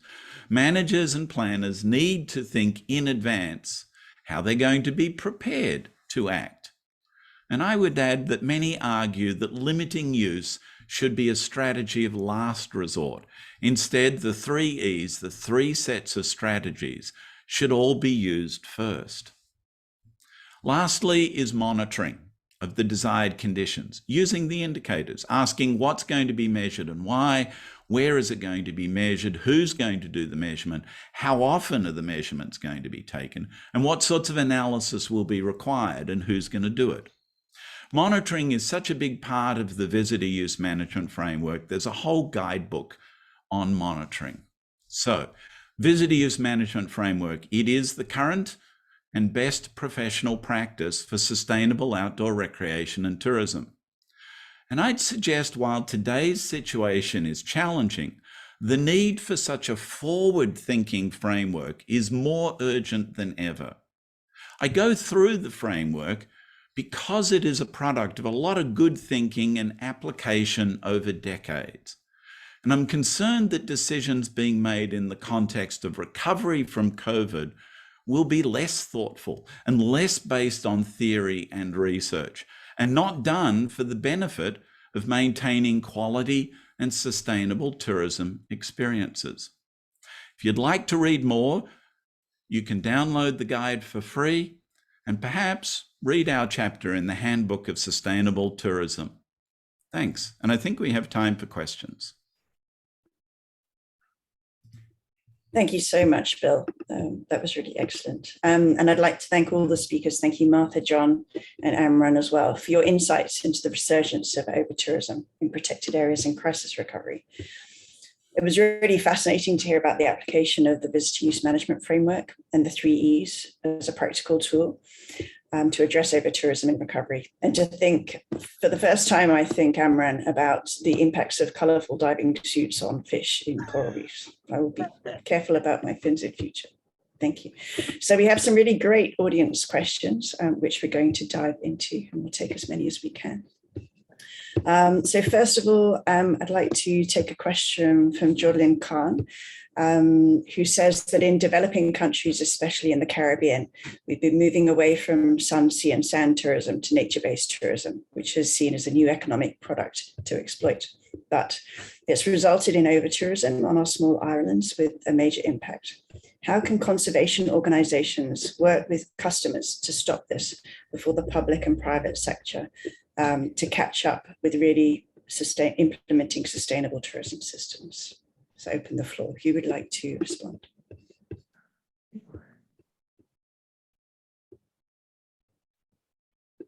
Martha, would you like to have a go at this one? Yeah, so the question is that overtourism is being caused by nature-based tourism, by ecotourism, is that right? It says that it is taking place in the small islands. So the question is really about how conservation organizations can work with tourists to stop this, to make sustainable tourism systems take place. Well, I think it also needs to be with the government, because the government, the Park Service also needs to be involved in terms of, really taking something like the VUM concept and trying to figure out what kind of limits need to be in controls and what kind of, traffic and building, everything. You need to have a master plan. You need to have a plan for how to address this. But I think you can't leave out government. They've got to be involved as well. Thank you, Martha. Would anyone else like to dive into this one? I would like to mention that the challenge is that there's so much out of our control for messaging and communications with social media. Mm-hmm. And as Martha had mentioned before, the challenge is we can communicate through all these channels and use our tourism partners, the Office of Tourism, and all of these resources, but still the more powerful message is coming from someone's Facebook post or Instagram post. Yeah. And that gets exasperated. Mm-hmm. I think sometimes there can be a conflict between one agency saying, please come to our area, and others saying, no, we actually have enough, thank you. We need to manage them differently. Or what social media is saying, putting out Instagram and Facebook and so on, versus what the Park Service may be trying to say. And I think that's your point, John, isn't it? Yes, absolutely. Yeah. I would like to add by saying that I think we should also focus on how do we curb greenwashing, because greenwashing now, I think governments also seem to think that greenwashing means sustainable tourism, and it is not, so how do you educate governments also that this difference between what is sustainable tourism and what is greenwashing? Yes. It's not just about the huge numbers that we saw. We saw very different behaviors from people who really didn't know what a national park was about. And so it wasn't just as people mentioned, not just the enormous amount of numbers, but it's also the behaviors and the education cycle for a park like Acadia, where we have a lot of repeat visitors who, gradually learn over time, was lost on many, many new visitors, first-time visitors. And these new visitors were people who were, they were just had wanted to get out in nature after being pent up because of the pandemic for so long. Yeah, it seems that way. Yeah. Yeah. Sorry, I'm going to move to another question. Thank you, which comes from Christopher. He says that overtourism has a negative impact on biodiversity, and he's seen some park authorities increase entrance fees to help regulate the numbers of tourists as a mitigation strategy. So he asks, apart from the visitor use management program framework, what are other commendable strategies which maybe don't affect park revenue to mitigate overtourism's impact on biodiversity? Thank you. Well, Acadia National Park does charge an entrance fee, as do another 100 or so parks across the system, but it's not intended as a disincentive to visit. A 7-day vehicle pass for a carload of people is $30 for Acadia. So what we've confronted the issue with more onerous, one of those E's is to actually limit through reservations the number of vehicles that can enter Acadia Cadillac Summit Road at any one time, because all the other tools we were using were not effective. And I would add that I think that there is an underlying current in Christoph's question, which is, as local communities have become dependent on these revenue streams and management agencies have become dependent on these revenue streams, the pressure to maintain or to increase those revenue streams go up. There are a number of approaches to allocating use. And certainly using differential fee structures is one way of encouraging or discouraging people. But there is an equity question of who can afford the fees, and therefore who is being encouraged and who is being discouraged.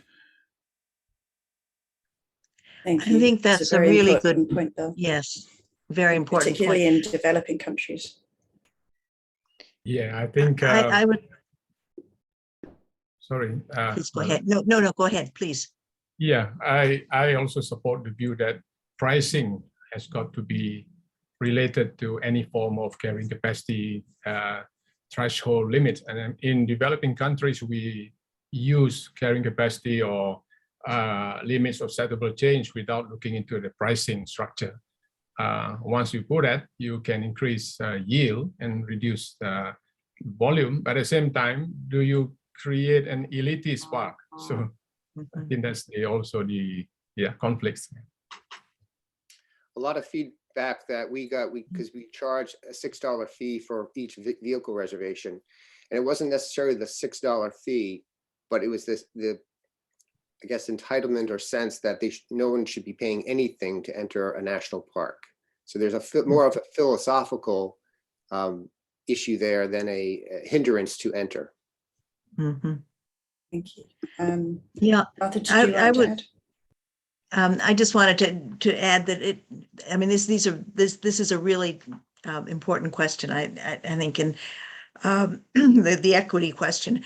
I think that for parks, it is totally reasonable to charge foreign visitors a lot more than locals pay, and that you should have a tiered structure with school kids and you know, others who don't have means being allowed into getting into the parks free or very, very cheaply. But I think it is totally appropriate to have foreign visitors who've traveled a long way to get there pay, you know, what in the scheme of things is not going to be very much, $100 or whatever, to get into to make use of the parks, because they're not paying with their taxes. They're not supporting the parks in any other way.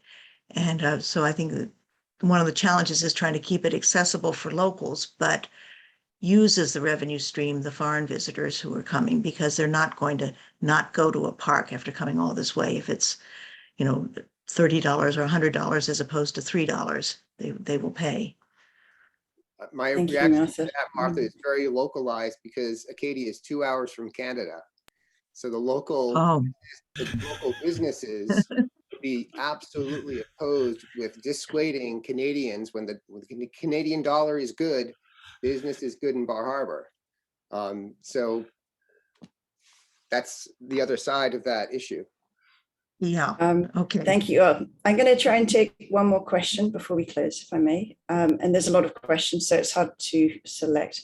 But there is one regarding local communities. They ask, how does over-tourism impact on local communities and residents who live in or adjacent to national parks? And are there any current tools to mitigate those social impacts? If anyone would like to comment. And Amran, I know you've done a lot of work on social impacts of tourism.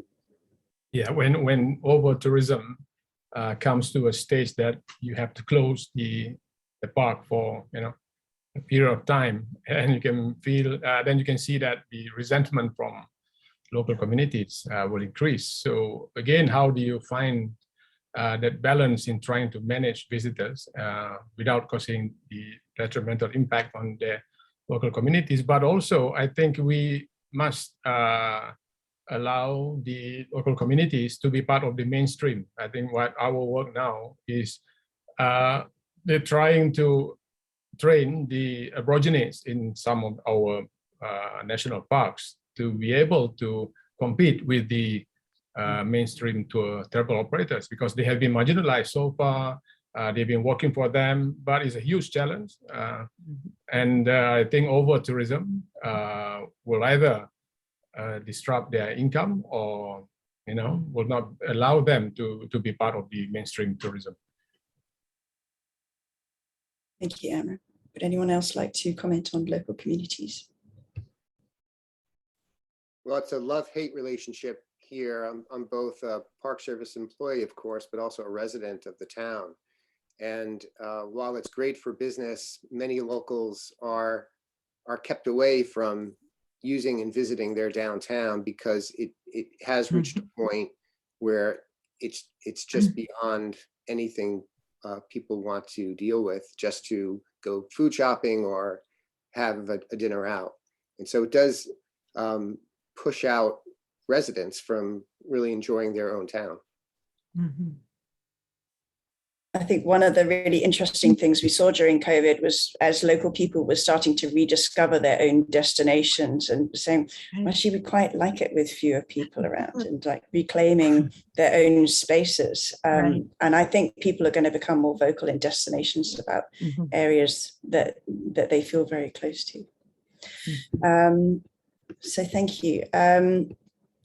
We're going to move now to close for the next session. So I'd like to thank all of you very much for your really fantastic presentations, this really interesting discussion.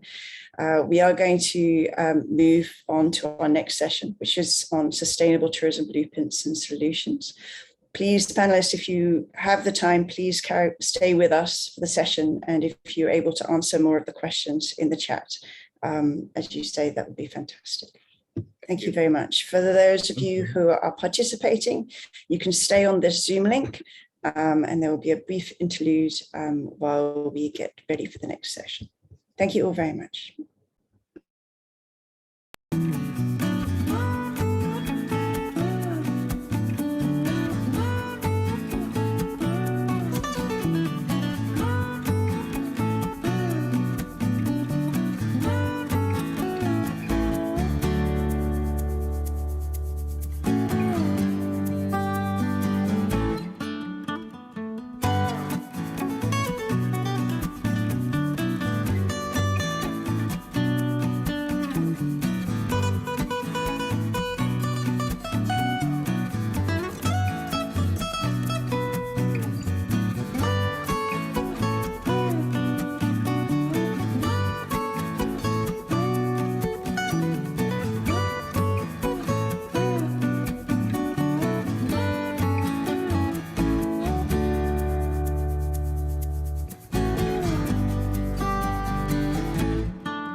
Hello, and welcome to our final session in this event. Our planet, as you've realized, I'm sure, is at a really critical crossroads. We're simultaneously facing climate and biodiversity and pollution crises, and with tourism's destinations, host communities bearing the brunt of the impacts. In this session, global thought leaders will share their proactive blueprints and solutions for sustainable tourism, and we'll discuss how we can combat these challenges together. Up first, we have Kelly Bricker, who's professor and director of Havnane, Arizona State University Joint Tourism College. Take it away, please, Kelly. Thank you, Anna. Certainly, it's a pleasure to be here and to be a part of this event today. I am going to try and share my screen. Maddie, I think, well, no, let's give that a go.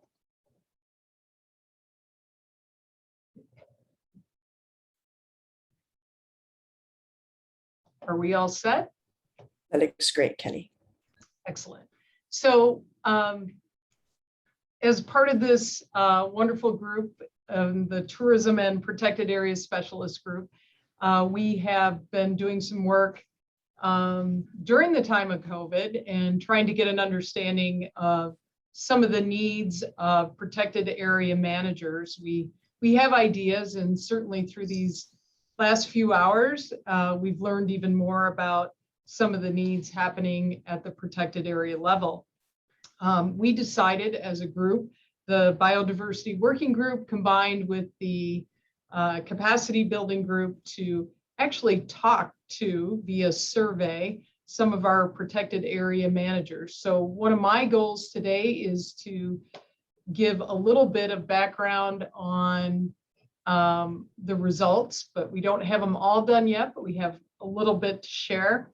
And then just to talk about the TAPA's working group and how you all might want to get involved. So brief over of our study and some of the resources we have here. To give a background, we received 231 responses on our survey, and we had 49 different countries represented, and really A to Z, Albania to Zambia. So we were pretty excited about that. We had a variety of protected area types represented in our survey, from government agencies to shared governance situations such as conservancies, as Judy discussed earlier today, private nature reserves, indigenous or local communities, and others that we will decode at a later time. We also really realized that the protected area managers that did respond were quite educated. And they had a variety of responsibilities that they took on.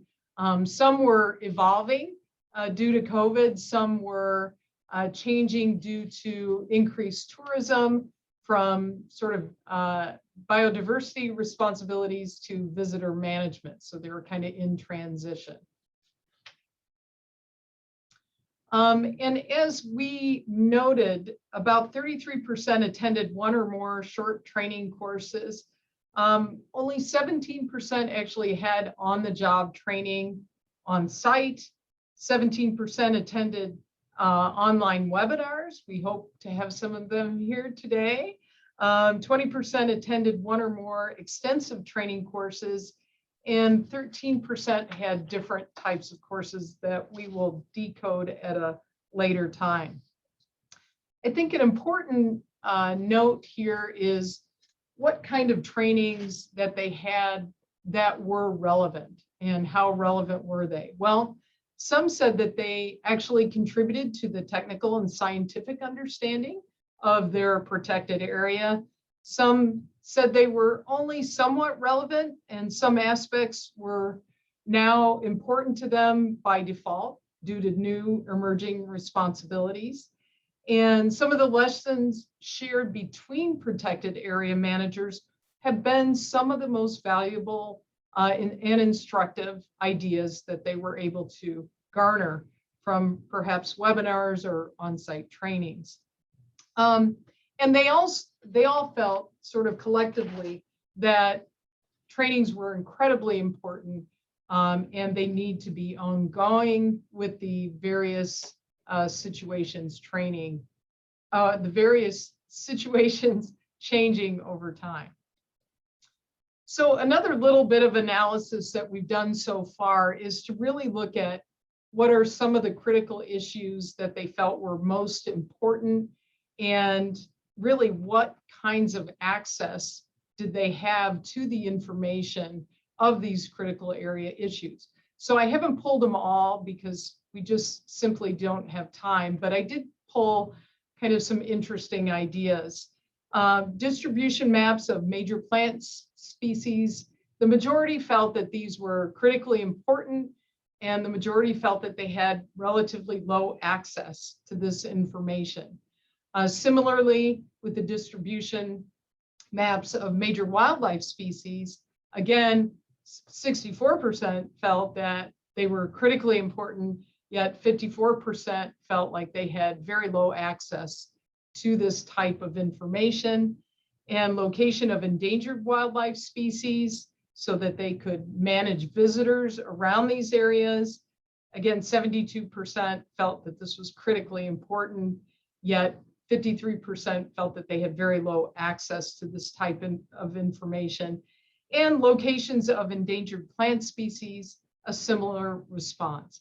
So what we're starting to learn is areas where there may be a dearth of information, and how the TAPAS group might, and others working in these areas, might develop strategies to help our protected area managers. So that leads me into who we are as a TAPAS group. We're an IUCN, we're part of the IUCN World Commission on Protected Areas, and we're a specialist group, and we're all volunteers doing voluntary technical work. And what we do as a unit is really contribute to the knowledge base. So there are several resources that can be accessed, and we're sharing those locations in our information sheet that you'll be getting later, but several resources from understanding visitor use and visitor use management to understanding best cases of how to work with communities. So a variety of resources in this area. There's really a network of over 600 volunteers committed to this intersection between sustainable tourism and protected area management globally. We produce and disseminate this knowledge through some of our most recent work, and some of it goes through the IUCN, others come out in academic publications or webinar series such as this one that you're all participating in today.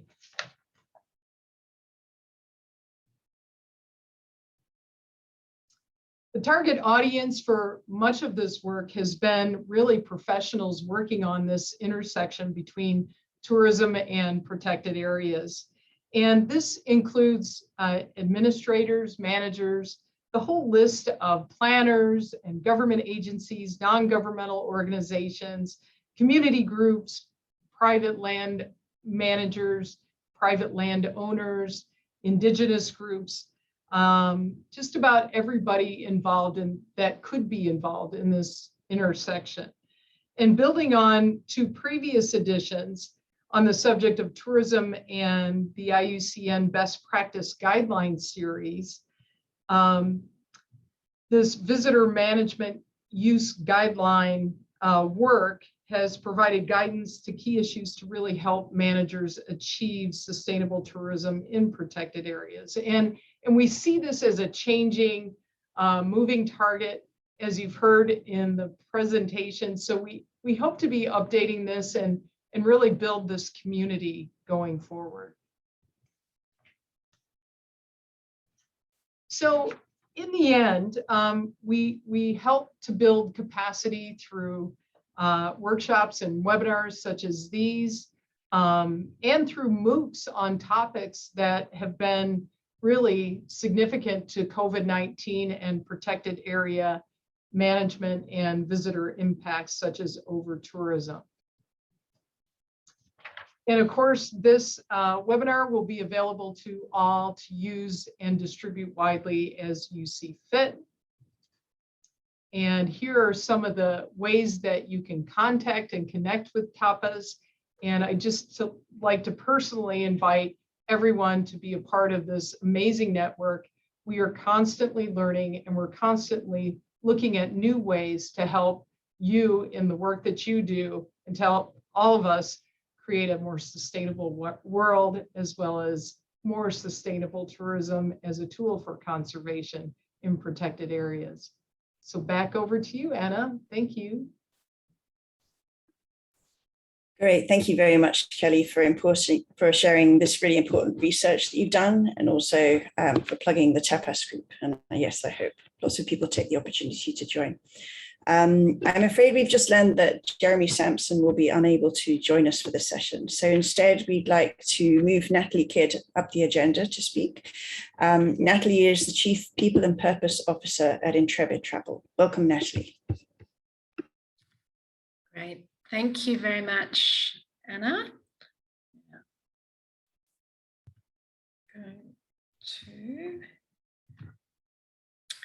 Great. Hopefully you can hear me and see my screen now. Yes. So as Anna said, I'm Natalie Kidd. I'm the Chief People and Purpose Officer at Intrepid Travel, which means I'm responsible for our global sustainability initiatives, which are the centerpiece of our brand and our strategy. There's something that we embed throughout our business and really keep front of mind in everything that we do. And I'm here today to, I guess, give you a business perspective on how we try and embed sustainable tourism, and not just within our own business, but take a position of leadership and advocacy within the industry to bring other businesses along with us. For those of you who might not be familiar with Intrepid, we were founded over 30 years ago with our head office in Melbourne, Australia, and are now proud to call ourselves the world's largest purpose-led adventure travel company. We are truly a global team with our own Intrepid staff and team members in more than 30 countries around the world. We operate our own tours because we have our own staff and our own tour leaders on the ground in many destinations. And of course, that's supplemented by our sales and marketing officers around the world.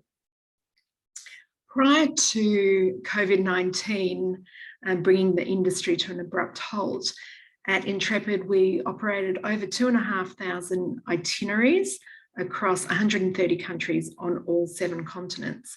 And we call our style of product sustainable experience-rich travel.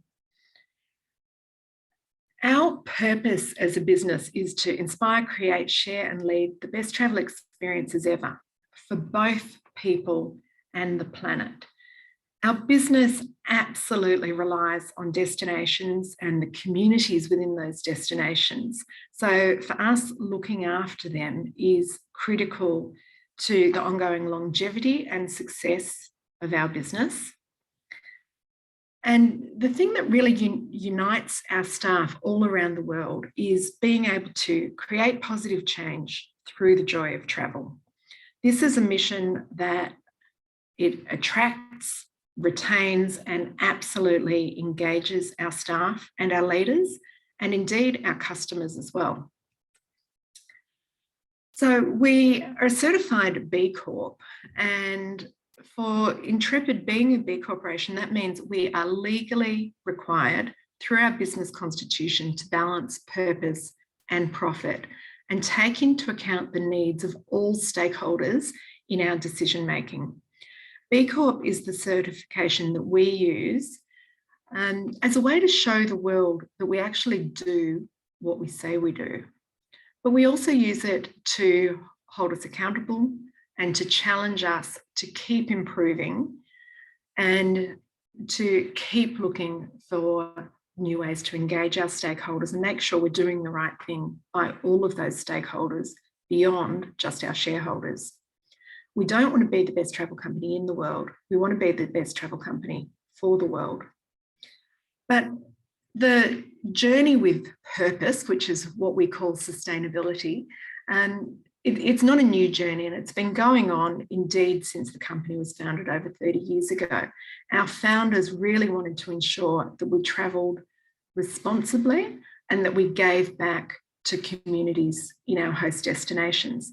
Now, of course, things change and we learn over time. So indeed, there might have been things that we would have done in the past that we wouldn't do anymore, but it's an ongoing journey of learning and improving and in trying to make a positive impact wherever we go. So a few examples, I mean, we are really proud to often have been able to take the lead in adopting and advocating on important issues, from starting our own philanthropic foundation back in 2002, the Intrepid Foundation. Since then, we have raised over $11 million that we've been able to distribute to not-for-profits and social impacts around the world. And we started our climate journey back in 2006, becoming carbon neutral in 2010, and earlier this year becoming the first travel company to actually have approved science-based targets. And over the years, we've advocated on many issues, from animal welfare, child protection, Indigenous rights, and gender equality. But Intrepid Travel ultimately is a privately owned for-profit business. But unlike many businesses that I talk to, we don't see sustainability and purpose as a cost on the business. We firmly believe that doing good is good for business. And we've got financial results that demonstrate that. From 2016 to 2019, the 4 years prior to COVID, we invested more in purpose-led initiatives than ever before. At the same time, our results showed that we achieved record top line and bottom line growth.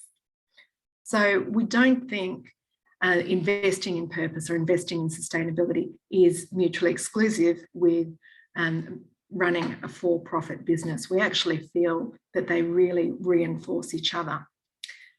And we absolutely know that what we do in this space drives the engagement of our team members, and engaged team members in turn resonate with our customers. Now, not every business can immediately replicate the resource that we invest into this space, but it's also about taking the first steps and continuing to drive incremental positive change and embedding it in everything that you do over time. But we also have the knowledge that doing good on our own is not going to solve many of the problems facing our world and our industry. So we absolutely embrace collaboration. And I think this is also a key outcome that we saw at COP26 very recently, that collaboration is key. As a business, we look at the issues that are facing our industry, we advocate for them and help bring other businesses along on the journey with us. A recent example that we've advocated on is something that very much crippled our whole industry. We looked at the impacts of COVID and what would it take for us to get back to business, and for all those communities around the world that have been negatively impacted by loss of their livelihoods. So we could see that the positive role of vaccinations was really enabling our source markets to start thinking that the time was right to go back to travel. However, we were also aware that in our destinations, many of them just did not have access to vaccinations, thus potentially putting them at risk if tourism restarted.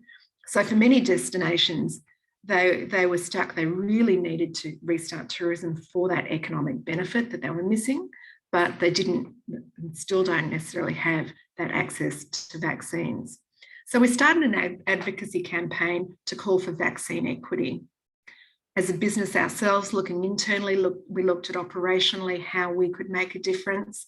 And have indeed tried to do a number of things in different countries as opportunities present themselves.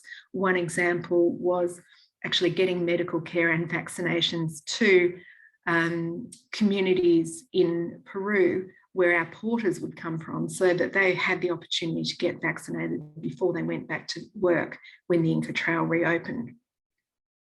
We also, through the Intrepid Foundation, partnered with UNICEF's Give the World a Shot campaign, raising money for COVAX and vaccine equity. And I'm pleased to say that in just the last couple of months, we're now very close to our target of $150,000 for this very important campaign. However, as terrible as COVID has been for our business, there is a far greater threat to our industry in the world, and of course that is climate change. Now, I was hoping that Jeremy was going to talk about some of the work that has been done recently, and we have partnered with a number of organisations on climate change and looking at what action is needed. Ourselves as a business, as I mentioned, we started back in 2006 talking about the future impacts. In 2010, we became carbon neutral, but we now know it's very clear that offsetting emissions on its own is not enough. We will certainly continue to do that, but we really need to be reducing our emissions. And so therefore, for us as a business, we committed to getting science-based targets, which were approved earlier this year. We have also really partnered, we signed up very early on to Tourism Declares a Climate Emergency, and we have worked very closely with them and with a number of other partner organisations through the world to bring the industry along on this journey, which has culminated in the Glasgow Declaration, which was signed last week at COP26, which is encouraging all organisations to come on board and commit to serious climate action over the next number of years. For us at Intrepid, we have a number of measures that we are taking. Every one of our offices around the world has its own carbon action plan, which identifies ways to reduce waste, ways to cut emissions. We're actively looking to transfer to renewable energy wherever possible, and we've recently achieved that in Turkey. Initially, there was the feeling that in some of the places we have offices, it just wouldn't be possible, but we're starting to challenge ourselves and prove that it is possible. On our trips, we're also looking at how we not only offset, but reduce our emissions, while also, of course, maintaining a positive customer enjoyment. A few examples, we're looking at all of our flights. Every flight that's under 90 minutes, we're looking for alternatives. Can we take the flights out and find another way of getting around? Our product development now has greenhouse gas emissions as one of the core considerations. So we're actively avoiding bringing in new products that have higher than necessary emissions. We're also putting a much larger focus on the types of products that are more cycling-based or walking-based, thus avoiding unnecessary transportation as well. During COVID, like many tour operators, we had to pivot to domestic and local travel. Now that international travel is reopening, we've decided it's really important to maintain that also as another way of protecting and taking action against emissions so that our customers have the opportunity to also travel closer to home, be that in North America, Australia, the UK or Europe. We're looking at giving them options so that they can reduce long distance flying on every holiday they take and incorporate more local travel into their travel planning. So these are just a few of the practical steps we're taking internally. However, beyond our own steps, we also really want to enable other businesses to come on this journey with us. And we do that by things like contributing to these global partnerships, such as Tourism Declares and now Glasgow Declaration. But we also look at how we can share our own learnings. In the past, we've released toolkits on things like animal welfare, child protection, and now we have released an open source guide for tour operators on how to set science-based targets and start looking at the carbon measurement. So it really is the story of everything we've done, and co-authored by a member of my team, Dr. Susanna Etty, who's our environmental specialist. But she also spends time talking it through and working with anybody who's interested to look at how it can apply to their businesses. So in this way, we combine our own actions with also helping other businesses. A key focus for us moving into 2022 will be looking at both the environmental and social of how we can support and help our supply chains move forward in a number of these different issues as well. So in closing, we really see that our role is combined internal and external. Internally, it's absolutely about identifying and taking actions, but externally, it's also about engaging and advocating within the industry, with our customers. We heard earlier about the impact that tourist behaviour has, and so we aim to, as much as we're taking our customers on a holiday, we're also educating them about the world and about different ways we can make a positive impact rather than a negative impact. I'm pleased to say as a business, I've really seen over the last number of years that we have managed to embed purpose absolutely across the business. And that's why I took you through our vision and our mission to show you that it is really at every level of the organisation. It is integrated in and inseparable from the way that we do business. But in addition to taking that action, it's very much about bringing people on the journey with us, be that our staff, our tour leaders, our customers, or even our competitors. We all need to really work together in order to make positive change. So thank you for your time, and Anna, I'll head back and pass back to you. Thank you so much, Natalie. It's really fascinating to learn more about Intrepid's comprehensive and also collaborative approach to sustainable tourism and the climate emergency. And I'd like to congratulate you for your really commendable efforts to encourage vaccination in the destinations where you work. Last, and certainly not least, I'd really like to warmly welcome Dr. Susana Calderas-Diaz. She's the co-director of the Institute of Applied Ecology at the Universidad San Francisco de Quito in Ecuador. Welcome, Susana. Thank you, Anna. Thank you, and hello, everybody. I am really glad to be here and to share some exciting news that we have to share with you tonight. I will be talking about a very interesting motion on tourism, on sustainable tourism, that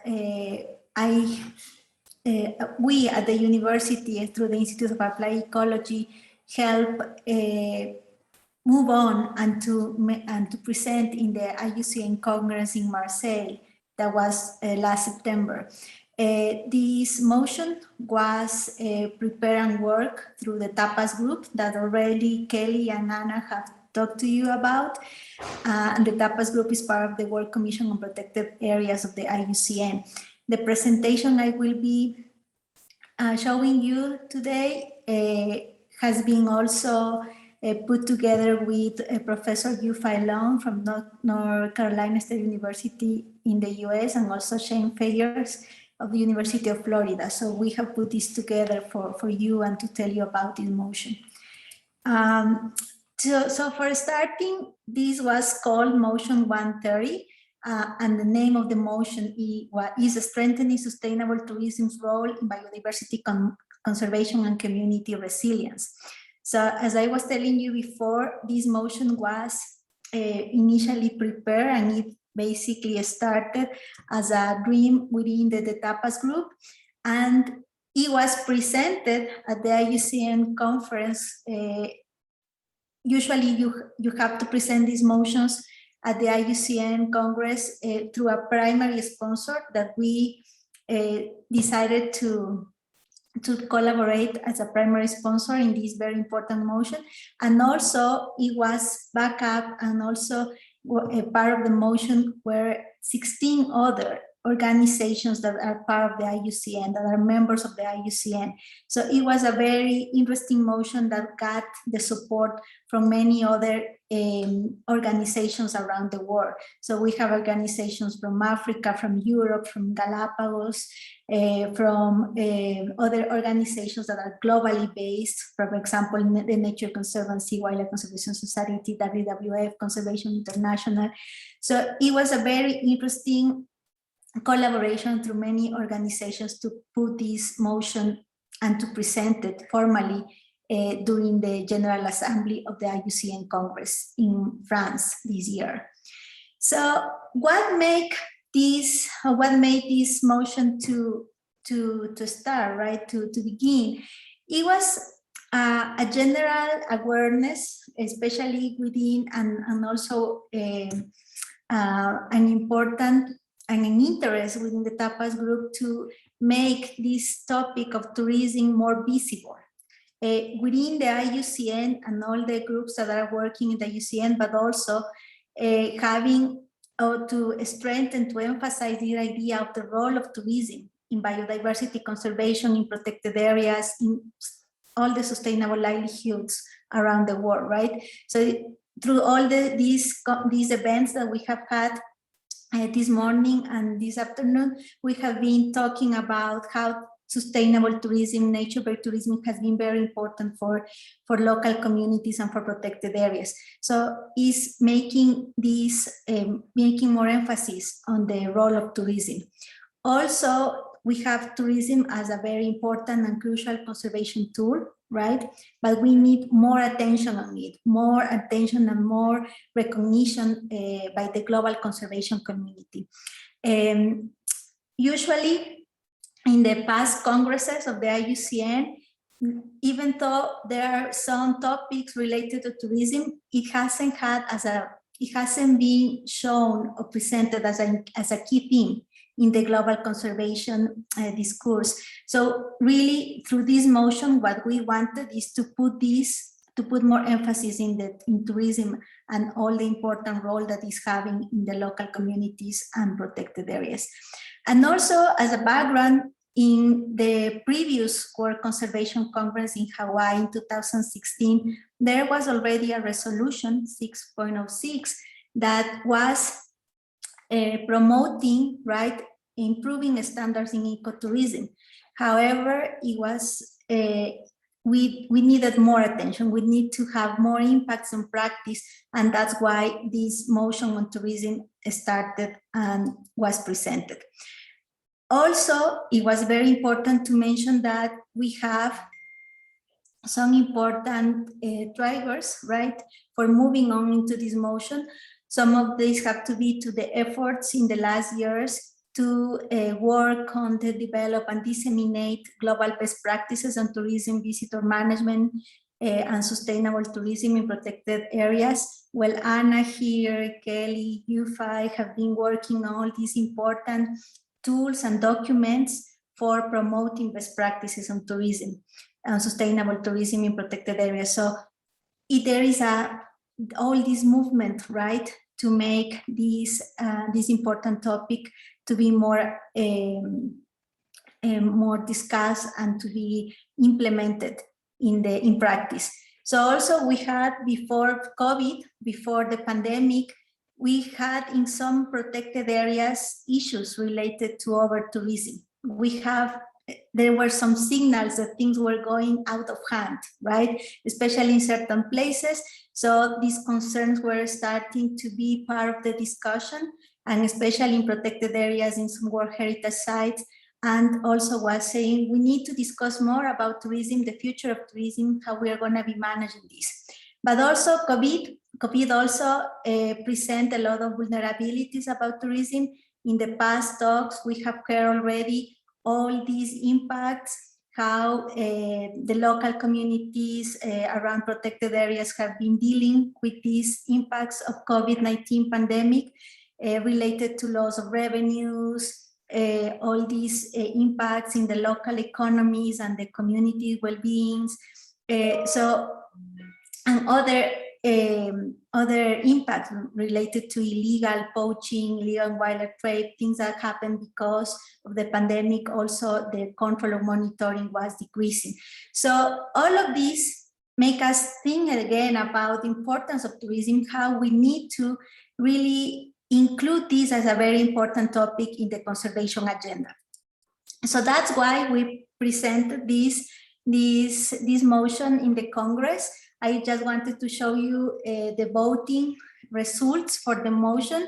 It was a motion that actually was approved with a very high votes for both. We have in the IUCN 2 categories of organizations. Category A is governmental organizations, and category B and C are other private and NGOs, other type of organizations, right? So for both types of organization, the approval was very important, right? And the motion passed, and this was a very interesting and important news for all of us, because at the end, what we wanted is to work in a collaborative way for moving this topic as a higher level. So just to show you some, as a summary, the most important parts of the motion, what the motion is calling for.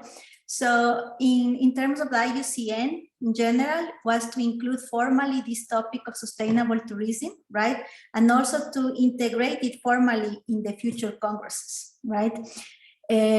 Also, within IUCN, there are many different commissions. And the idea is that tourism is a transversal topic, right? So it is important to consider the creation of an intercommission within the commissions to discuss and also to focus on sustainable tourism. That is this topic that goes beyond just one commission. So that's another important call of the motion. Another thing we have within the TAPAS group, there is a specific also task force within the Commission of Protected Areas. There is a specific COVID task force, right? So the idea is to collaborate with the specialist groups and other task forces to promote actions, to strengthen actions to rescue, recovery, and rebuilding of local communities after all the pandemic that all of us passed through the last year and a half. So this includes thinking about equitable benefit sharing programs, and in protected areas mainly this involves tourism in many different ways. Nature-based tourism, tourism that is local-based, that is equitable share. So that these type of programs are very important to have more focus. Also to be thinking about emergency strategies, right, for both communities and protected areas, and also developing resources for these local nature-based tourism programs and recreational activities. So these are the main core ideas and the calls for the motion. And also we have a specific calls for the IUCN members. So these IUCN members, as I was telling you before, are these organizations that are part of the IUCN, and the idea is that through the motion, we increase the support for the development of many different activities that are related to the motion of sustainable tourism, right? Is try to develop more diversified sustainable livelihood activities. We already have heard, and also we know that the communities that were impacted by tourism, one of the things that was the main conclusions of the main lessons learned is that needs to have diversified alternatives for not being so impacted to issues with tourism that we just had because of the pandemic. So also the development of skill training programs, trying to think about alternative markets, right, that create this resilience at the community level. Also, we would like the members also to help establish partnerships, right? Enterprise-based collaborations or partnerships to help with this biodiversity monitoring and also other type of support across the tourism supply chain. And also we would like to members also to help establish more financial campaigns, endowment funds. We have been talking about all these type of solutions and alternatives, but to formally promote these as part of the member agenda. So we have some more operational schedule for the next terms, and we have also been thinking about how we are going to be moving forward with the motion. So there is a motion task force, and we have been trying to specify very clearly how we are going to be working in the short term, in the medium term, and also in the long term. So at the beginning, we are, now that the motion is approved, and all of us are very enthusiastic about that, is starting with announcing to start working together with all the sponsors of the motion and to confirm, right, commitments. I will tell you a little bit more about the commitments that we have been having as sponsors of the motion. And also we want to try to have a very consistent way on how we report and we move and we show progress with the motion. We also want Susanna, 1 minute, please. Okay, sure. Then we want to, in the medium term, we want to create these interagency commissions, these other topics that I was telling you about.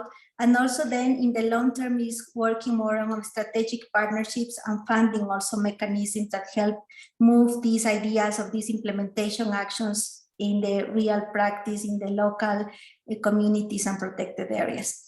So we are right now, all the sponsors of this motion right now, the main ideas that we have as commitments are training and capacity building, developing and supporting local nature-based tourism initiatives, having tourism multidisciplinary research and monitoring in the places where we are based, and also exchanging knowledge and experiences. We really want to work as a network and collaborate to move on with these ideas of the motion.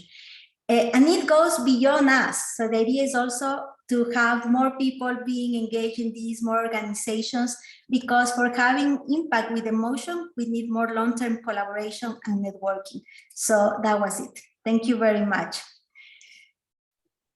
Great. Thank you very much, Susanna. We really appreciate your sharing such a great overview of Motion 130 and its importance, and particularly thank you for your essential leadership of the submission as its primary sponsor. I think it's an important achievement and really look forward to collaborating with you, co-sponsors and others who want to get involved.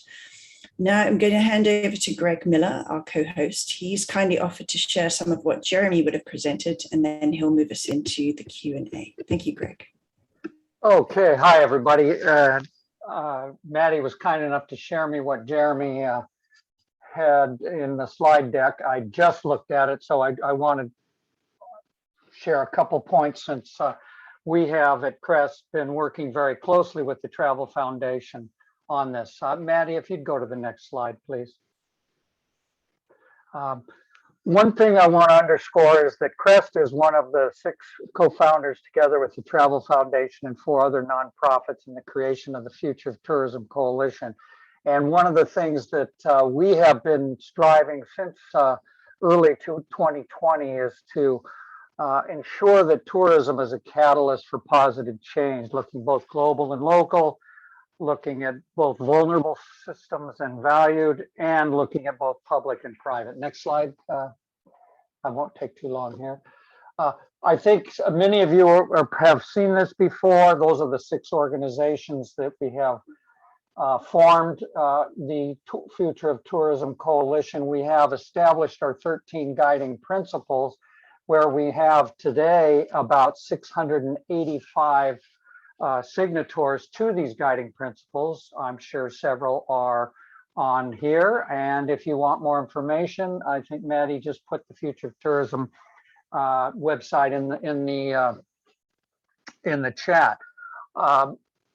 What I believe Jeremy would want to share in this is a couple of things. One is that climate change is one of our guiding principles. The other is the number one in terms of seeing the whole picture. And I think this is particularly important for us in this conversation of looking at a more holistic approach to sustainability and protected area management, putting the community and destination at the center of the future of tourism, and to ensure that we are developing the kind of tools and applications and advocacy that we need. Maddie, if you'd go to the next slide, please.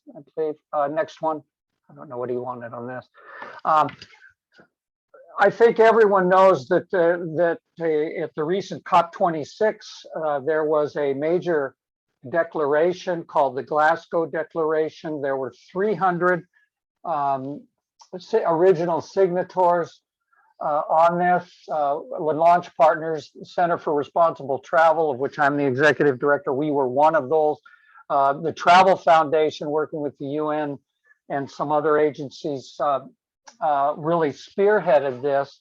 And I think Natalie mentioned before, tourism declares a climate emergency.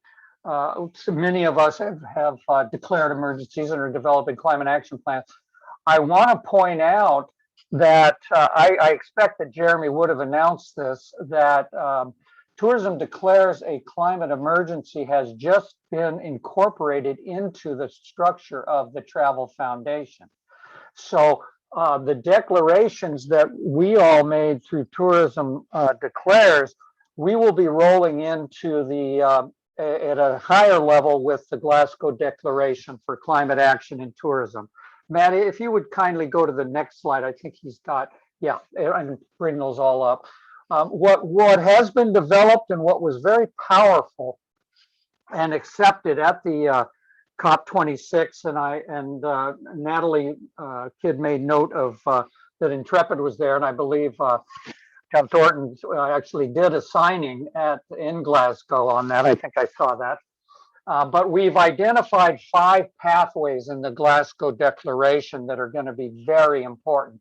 Many people in the presentations this morning and this morning from a Western Hemisphere time, and then the second event here today, I've mentioned these, but there are 5 pathways: to measure, and we've heard that metrics so many times, to genuinely decarbonize, to regenerate, and a couple of speakers just in the last 2 sessions have mentioned that, collaborate, not compete, and then to identify key financing mechanisms.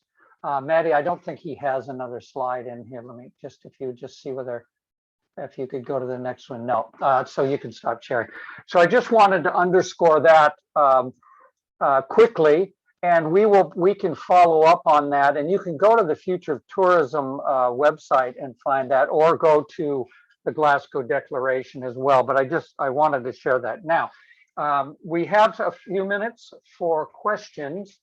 I really want to thank Kelly, Natalie, and Susanna for their insights on sustainable tourism blueprints and solutions. And we have a few questions here that have been brought up from the Q&A, and I have one. I'm gonna take editorial license, and Natalie, I have a question for you, and I'm gonna put you on the spot a bit. And I know you're quite up to the task at Intrepid. Intrepid is clearly an industry leader, no question about that, and we thank you for that tourism sustainability leadership. And very recently, Intrepid just announced a big growth offering of new tours in the United States. Mm-hmm. And congratulations on that, and thank you for that. But what I want to underscore is, you know, if everyone goes back to the map that Natalie had put up, and this is a really interesting growth for Intrepid, since you've been known for much more of more in the developing world. Now, clearly you've had a portfolio in the US. What my question is, and I'm sure many people will think about this, is we really need help in the United States when it comes to sustainable tourism and really taking a more holistic approach here. How do you think Intrepid, having a bigger market share in the United States and given the leadership position, how can you lead by example, influence the tourism industry, which is a very important destination for international travelers, as well as, of course, an extraordinary domestic tourism, and specifically around two areas. How can Intrepid influence the importance of getting the tourism sector in the United States to decarbonize, genuinely commit to that, and to commit to science-based targets? Great question. I think in the US, it's similar to what we're trying to do on a global basis. And it's not the first time we've been operating tours in the States. We had a probably bigger footprint in the States a few years ago, and then we, for various business reasons, haven't been quite as active there. But I think with COVID, obviously as a business and trying to look for the business sustainability, we had to pivot to more domestic. And so we looked at our major source markets around the world, and we can probably categorize them into three: North America, UK, Europe, and Australia Pacific. So part of it was looking initially from a business perspective of how do we keep something going during this time when we've lost all revenue. However, in everything we do, as I stated, we do try and put this sustainability or purpose-led lens to it. And we actually feel that getting more people traveling locally, and I think COVID gave us that opportunity of people having to look in their own backyards, it is helpful in terms of when people go on holiday, not every holiday is a long distance holiday with the associated emissions. So when we realized a few months ago, international tourism is back on, we made the very conscious decision that we still wanted to progress with having a greater local travel offering for those larger source markets. So how do we start making an impact? And I think the more connected we are, through all the different sustainable organizations out there, it really is about collaborating, making contacts, sharing what we know. And I think for businesses, showing them that this is not a cost to the business that they can't afford. It's actually a competitive advantage. I think educating not just the industry and other businesses, but helping to educate the consumer and the customer. We firmly believe that customers are becoming better educated, are wanting to make good choices with who they're spending their money with. And I don't think it can be entirely consumer-led. I think businesses need to kind of push in this direction, but I think that combination between engaging consumers, educating consumers in how they can make good choices, and then probably showing the industry some leadership and engaging collaboratively. And you made the point in Jeremy's presentation about it's collaboration, not competition anymore when it comes down to this. But I think the thing we can do as a business is show other businesses that actually this can be good for your business and for your bottom line, as well as being putting in good practices. So they're not exclusive, they're really supportive of each other. So, I think we really look forward to, we're growing our team in North America, we're growing our links in North America, and hopefully through a combination of those things, we can help. Thanks, Natalie. Kelly and Suzanne, I don't know whether you have any other insight or perspective on that you'd like to share before I shift to another question that will be for you all. I was just going to add that we are seeing, even at the state level, state tourism organizations move from destination marketing to destination management, and in the United States. And so some really good examples of taking a step back and seeing how to best prepare visitors to these national parks and protected areas. I know Utah's taking a lead on that. And also looking at ways to inform local tourists and how can they better visit our public lands and our protected areas. So I see we're seeing a shift in the US, at least here in the West, in that direction, which is quite positive. Terrific. Suzanne, I don't know whether you had anything you wanted to add. I just want to make sure everybody has a chance to. Just emphasizing something that Natalie already said. I think the COVID, the pandemic also give us the opportunity to see more local, right? More locally, and also to put value on our protected areas and visiting the protected areas. And for example, in Ecuador, we saw that. So people had a lot of time going to the national parks when they were open again. After a few months they were closed, but also was putting the value on that and trying to make an awareness and a strong awareness of what is having this local-based tourism and this opportunity that you just have near you. So, and that I think made a big shift in general in the minds of as residents being tourists near your place, right? So I think that was a very interesting thing that happened. Great, thanks, Suzanne. A question for all of you. National parks, both in the US and globally, how do you feel, this is a global question, how are they actually addressing and incorporating climate change into their management plans? Are there any particular winners or leaders that you're seeing in this? Maybe Kelly, I'll direct this to you first, and Susanna, and come back to Natalie. Yeah, I'd love to hear from the national park perspective what they see themselves doing, but we are seeing greater collaboration between concessioners and park service or park land managers, and working together on sustainability goals and waste reduction and things of that nature. So I do see sort of a shift in how maybe the Park Service has viewed concessioners in the past. We recently did a study up in adjacent to Grand Teton and Yellowstone National Park, and there seems to be more cooperation and partnership building around these topics of sustainability, and assuming that transportation issues is one of those greater issues with respect to climate. And I want to point out to everybody that the chat is kind of lighting up right now with a number of examples, and as Anna had mentioned before, and we have throughout both sessions, both events, that we will be collecting all of this content and providing you these as resources. I think we have time for maybe one more really quick question, and some governments, this is from one of our different participants, some governments, examples, France, Spain, and Italy, are competing to increase their number of visitors.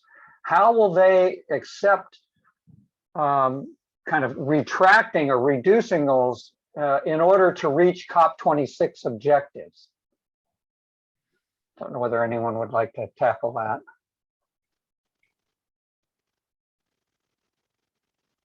Who wants Doesn't to have to be those countries. Natalie, sure. Well, I think it is a tricky one, but I think for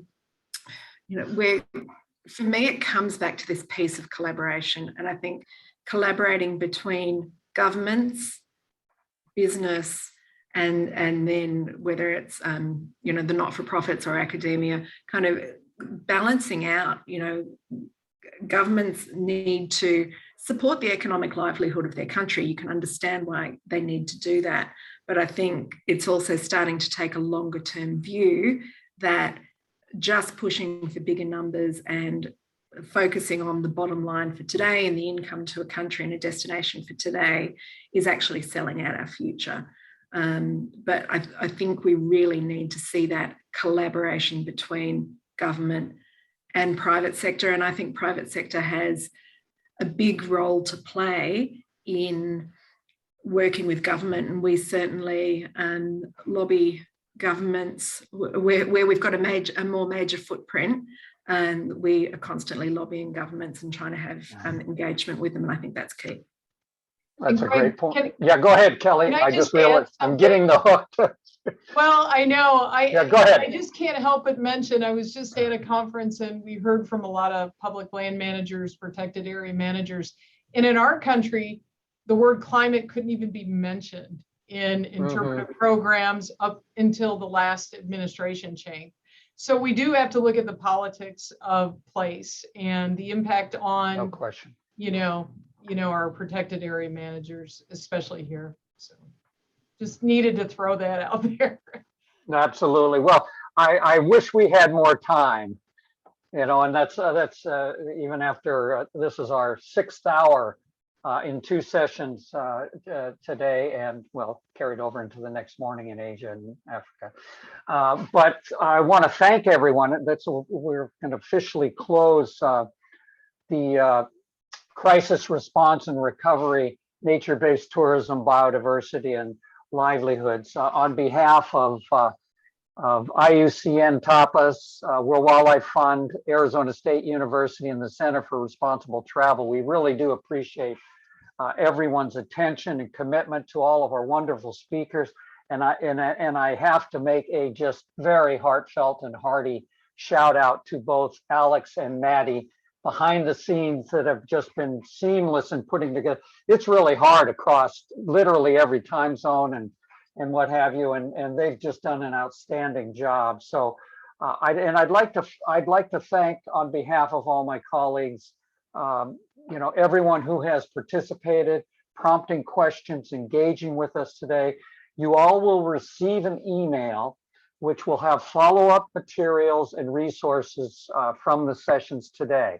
All of this was also recorded, and that content will be available. We hope that this event inspired you and has provided you with some new tools and perspectives, as well as hopefully some new contacts and colleagues that you'll work towards in the future, so that we can work towards change for the better and to commit to a much more holistic approach to sustainable tourism. So on behalf of all of us here in this community, thank you. We wish you well. Stay safe and healthy. And thank you so much for all the work that you do, public, private sector, nonprofit, to make this a better world. Together, we will be able to, and I'll use the comment that Natalie had just shared in terms of just how important collaboration is for us to move together, whether it's as researchers, practitioners, decision makers, et cetera. So thank you, and have a good day, good morning, good evening, depending on where you are. So we'll close things now. And on behalf of Anna Spenceley and myself as our final, and Kelly Bricker and Jim Sano, we're the band of merry men and women who put our heads together on this. Thank you so much. Have a good evening, good day. Bye now. Bye-bye. Thank you.